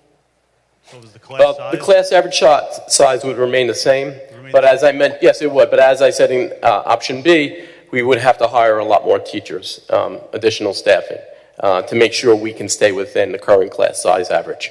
Thank you. Thank you, sir. Meredith Harrison, are you here? Followed by Julie Long. Thank you. I'll be quick because I think everyone's really addressed everything that I brought up in such an eloquent way, and thank you. I'm new to this district relatively. I went to another district on Long Island. Welcome. I am so impressed with really everything everyone's had to say. Just in my research here, I understand that 20 years ago there was a significant push for the board at that time. 2 of them are here tonight, I think, to move to the current model. And it seems as though the current model has been very successful as the district scores have only increased since then, since the 90s. And I understand from the presentation that there are concerns that we need to address, but I really do still have concerns about the proposed models and would really benefit from some more information on them. I'd hate to move backwards with our scores and have some real significant concerns about the impact of our children's academic and social emotional growth. I appreciate your references to the recent studies, but as the woman who went previous to me had noted that they don't reflect the exact models that we're looking at in the grades, so I think it's hard to use those studies to use as evidence that perhaps the current models would work for us. And that's it. Thank you. Thank you. Just a clarification that nobody on the present board was here when they last reorganized, so. I thought that there was 2 people. No. Okay, thank you. Okay, Julia Long, followed by Dr. William Sherman, followed by Angela Martin, followed by Neil Minella. Hi, I'm Julia Hegney-Long. I'm a graduate of Walt Whitman High School. I went K through 12 in the district in the current model, and I also have a kindergartner at Countrywood and a student at UPK. And I just have a couple of quick questions. I echo, as you could maybe gather, that the district has very strong opinions. I have not been at a board meeting since I graduated from Walt Whitman High School in 2007, but I am happy to see that the community still turns out at these events. Thank you for attending as well. I'm curious what the board's plan is for a quantitative assessment of how the board feels. So I recognize that a referendum is not needed on the issue, but will there be polling of parents, and specifically to permit parents who work full-time like me, who took off tonight to be here and to hear the plan that the board had? You know, what is the plan for a quantitative assessment to understand how people feel and what options will be presented? The other thing that I would ask, I know you said this is the first of many meetings. As I referenced, several of us work. We also had to arrange childcare to be here. What is the plan for when the remaining information will roll out, including specifically the maps of the district, each of the plans, so that we can plan accordingly? And finally, and apologies if this was addressed already, what is the board actually planning to vote on the decision? And again, what is the plan for community input along the way? I've heard about the listening sessions. I plan to be at the PTA sessions. but will that also include quantitative data and feedback from community members? I mean, referendum is not legally allowed on this topic. It's something we checked. It's something somebody brought up a few meetings ago, so it's something that we did check with our attorneys on. It's not something that's legally allowed. We'll continue to update. We're going to take all the information back today. As I said, this is really just a listening session. We always plan at the next session to answer whatever questions were unanswered today. There seems to be a lot of interest in the lines. We're going to present them. We didn't want to present them initially, but for the reasons stated, but we're going to present them at the next meeting, as long as discuss it with the Board of Education. We have a reimagining website. We'll continue to release information on that. We'll go back and look at all the questions here, and we may do FAQs based on that, so that there'll be more information to follow. As we said, we'll be visiting those PTA sites as well at each of the schools. There'll be another session on October 9th. There may be another session after that, depending upon the reaction, the community interest that we receive. We can always available through email as well. And I would say, I think people had an interest in us wrapping this up originally. They wanted to have some certainty. We don't have a date certain for vote, but we would aim for November so that it's not dragged out throughout the whole year. If I could just clarify, Yeah. and I understand, I think my time was running down. I just Go ahead. No. I answered your question, so it's fine. I just want to clarify that I was not suggesting a referendum. I was suggesting an informational polling. I, too, am an attorney. I understand that there are certain rights that are delegated to the board. But will you consider quantitative feedback in addition to qualitative listening sessions? I think, as you maybe suggest, understand only certain community members can make it here at night. My husband, for example, had to stay home to watch our kids. Other parents work. What is the opportunity? What are you specifically suggesting, and we can consider it? It could be as easy as a survey monkey. It could be as formal as providing, depending on the timing of your feedback, an extra literal vote that people could press alongside the budget to vote for a different option. Recognizing it would not be a formal referendum, but I think We're not even allowed to have advisory referendums either. So a survey monkey. Then. Yeah. Okay. I understand. Thank you.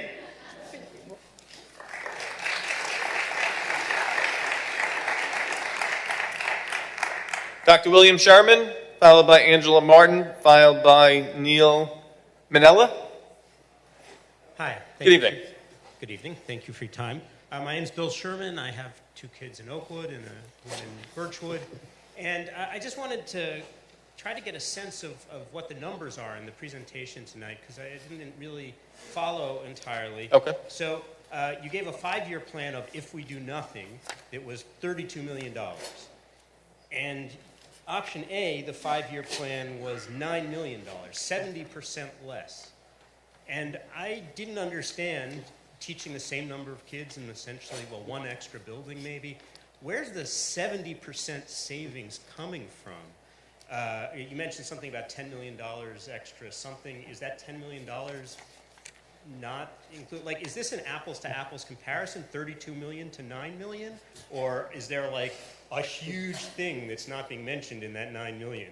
And then sort of following up on that, why do we need to hire a whole bunch more teachers for option B over option A when we have the same students, presumably, and more or less the same buildings? Option B, though, we're opening up an additional building. Okay. Can I answer that? Yeah, take that, please. I'll take that one first. As far as the additional teachers, we would have to most likely hire not a whole building of new teachers. There would be teachers that would be transferred to Silas Wood. But and I'm not saying who's going where, and we would have to hire. I'm not saying all the new teachers that we hire would go to Silas Wood, but we would have to hire probably some additional music teachers, art teachers. We want to make sure we have the same level of mental health professionals in all the building. Those numbers, I'll turn it into that. Those numbers are, it's the $5.8 million in over 5 years that we're utilizing for our vendor that we have to spend. And that's without a cost increase, because each year we know everything, as I mentioned, everything goes up. I kept it level at $5.8 million, and as well as the $900,000 we would have to give back each year that we have the model we currently have here, because we have no more space to seat students. We put those two numbers together, and that does include everything, because as I mentioned, our rollover budget next year is more like $10, $11 million each year, just rolling over, just not doing anything, keeping exactly what we have. So that 32.6 million includes the 5.8 and the 9 over 5 years, cumulative over 5 years. What was the 5.8? It's the in-vendor, it's the educational bus, our bus company that we have to contract with. It's the cost we pay right now, 5.8 million a year to transport our students. And they're mainly at, you may not see a lot of them at the elementary level, a lot of the educational buses are at the secondary level. So you were eliminating the entire $25 million over 5 years from the other estimates? So assuming that we wouldn't be hiring those people, we do all the busing in-house, and we'd save $25 million? Is that what the plan? No, it's cumulative based on the savings, not 5.8. That's what we would spend if we do nothing. We just stay as is. And we're purchasing a certain amount of buses each year. I can't do everything in district in year one because we have to be cost conscious. I can't purchase 30 buses all at once. That would be a pretty significant cost. So we do it over a period of time, and by the end of year 4 or 5, we would be able to have in-district busing available for all of our students. Okay, so still at $20 million lower price tag seems big if you're... 20 million compared to? Compared to option A and doing nothing was $20 million different, right? It went from 32. Well, at the end of year 4 or 5, we're going to be saving $3 to $4 million. That'll save you $6 or $10 million. Yes, I can see where my next presentation is going to go. So I'd be more than happy if the board requests that we get a little bit. I would like to share everything up there at the next meeting. I apologize to anybody out here that's upset that they didn't see everything, but as we mentioned, this was the first meeting, and your questions are excellent, and you're guiding myself and the board into what the next presentation, one of the components of the next presentation. I have a few seconds left. Could I just ask, is there one of these plans that is currently the favorite of the board or the people who have favorites? No, I mean, this is a listening session. Despite, I heard, somebody was addressed it before, oh, this is all predetermined. It's not predetermined. That's why we have 4 options up there. Maybe some are stronger than others, but this is a feedback session, so I don't think, the board is going to speak today. We're gathering feedback. These are the first time that the presentations have been presented. Despite any rumors that were out there, these are the 4 options. The first time the board has and the administration has spoken or presented any proposal on this. Thank you. Thank you.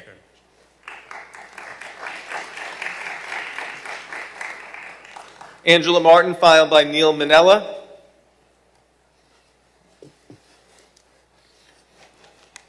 Hi, everybody. Good evening. Good evening. I'm actually a business owner in the community. I have an animal hospital called Island Vet Group. It's very hard for me to attend these meetings. Actually, I had to close early to be here, but I'm here because this is important to me. My kids are in 6th and 9th grade. I know a lot of people brought up the district lines, worry about segregation, and I know that you can't give us exactly what the lines are tonight, but I'm just wondering, are the socioeconomic and racial demographics of the district being considered when you draw the lines? Yes. Okay. I was going to say, I believe that in Harbor Fields, they draw the line at 25A. So the kids that live above 25A and below 25A, the schools are very different when it comes to racial demographics. And I think that the community has spoken that this is an important topic for us.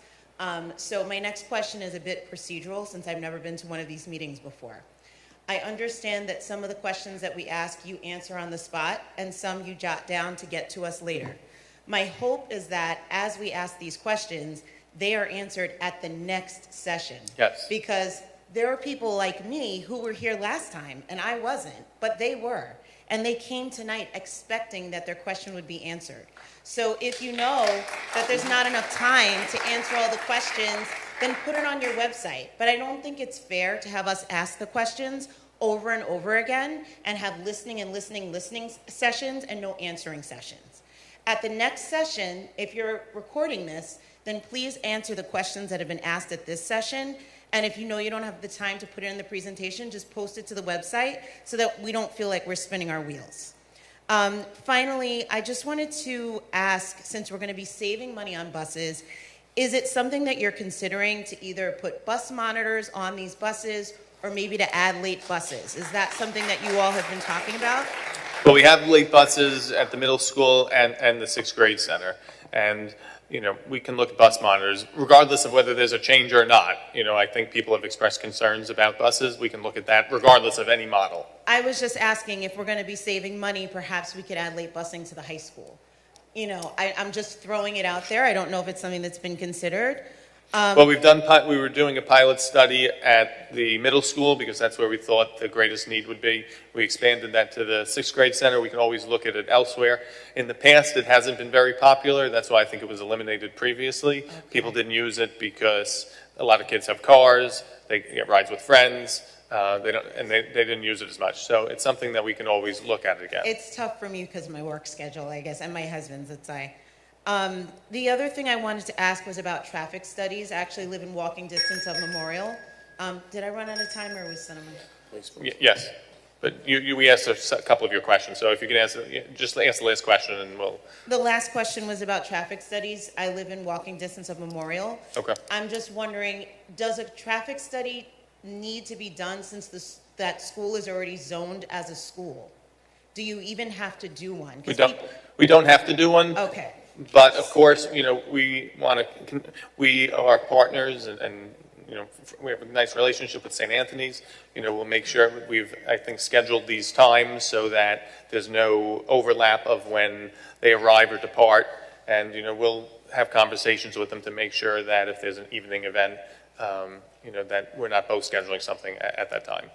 Community members in my neighborhood are concerned about traffic. That's why I ask. So Yep. I think people are waiting for a study that may not ever be done because it doesn't need to be done. So I just wanted to ask you that question. Thank you. Thank you.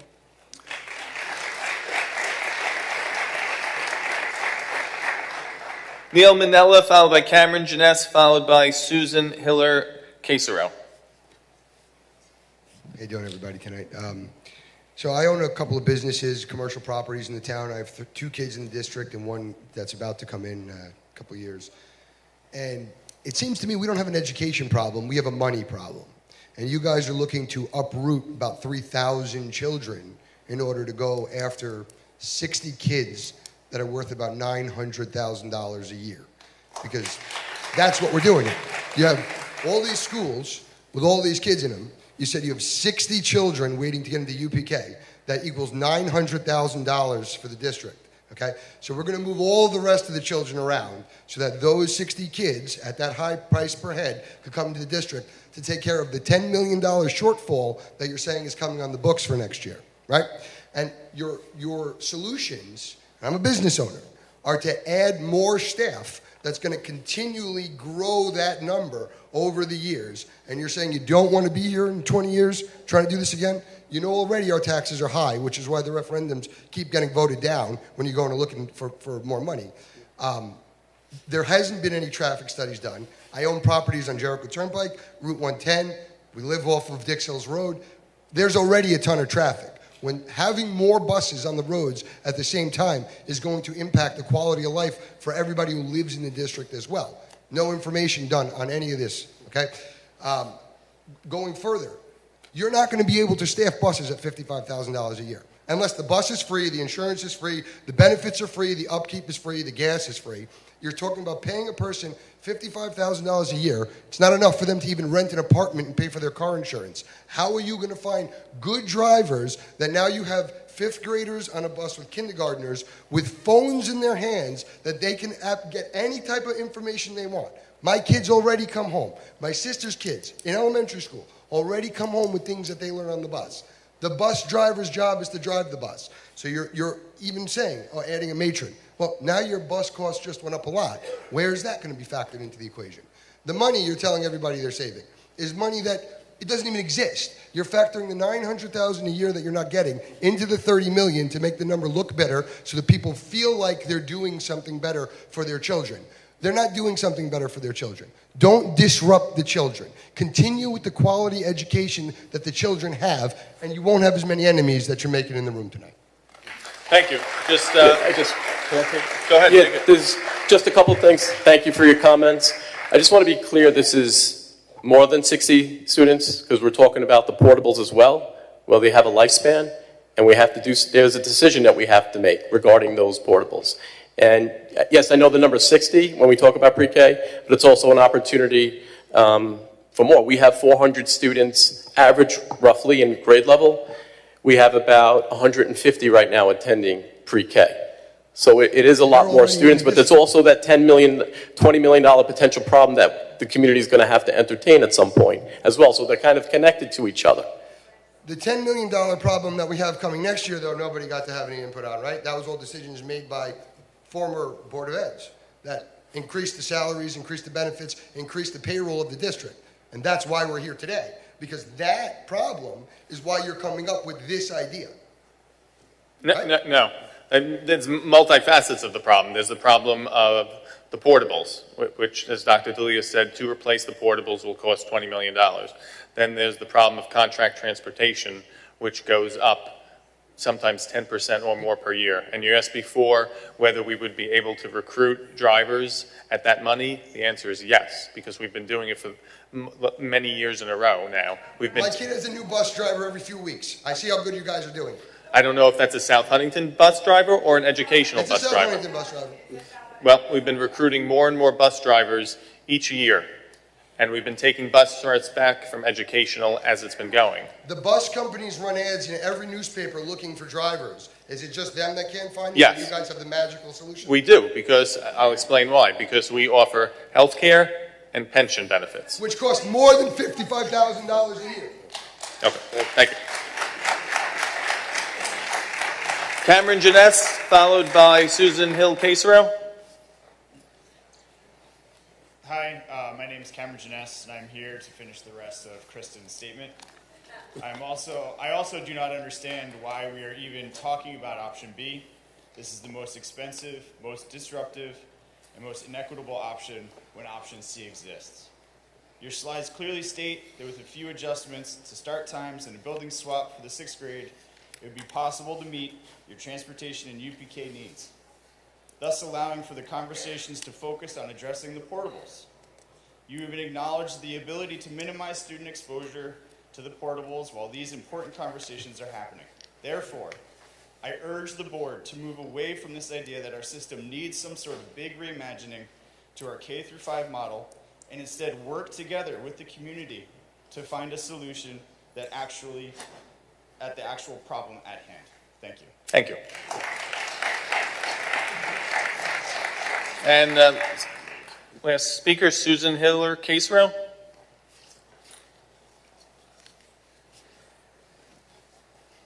Hello, my name is Susan Hiller Casro.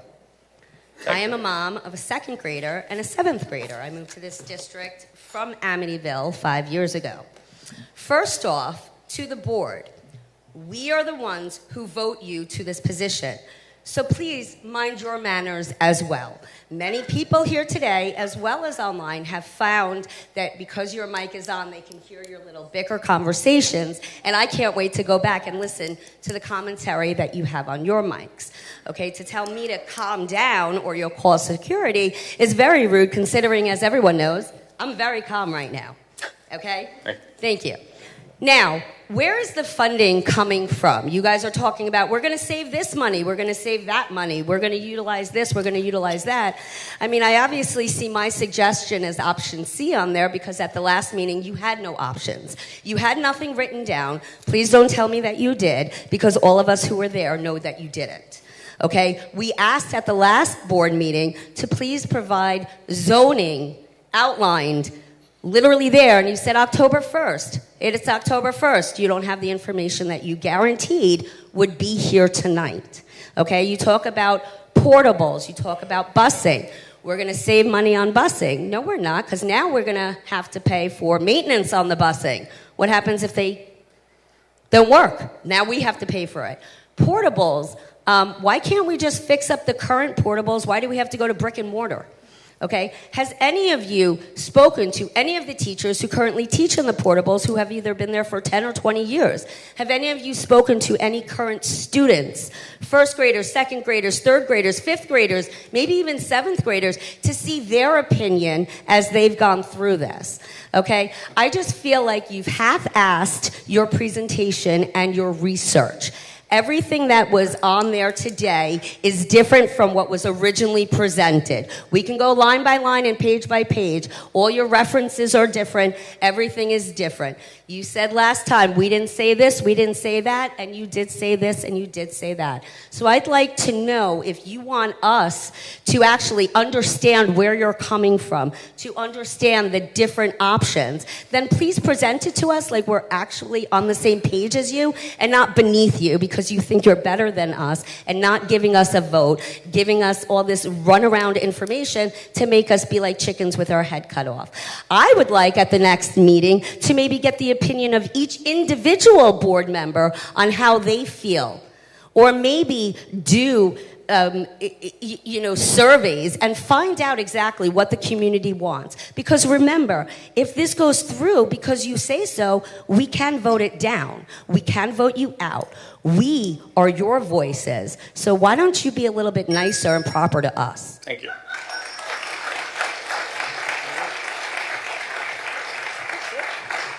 All right, thank you, everyone. We will see you at the next meetings. Thank you. Yeah, go ahead.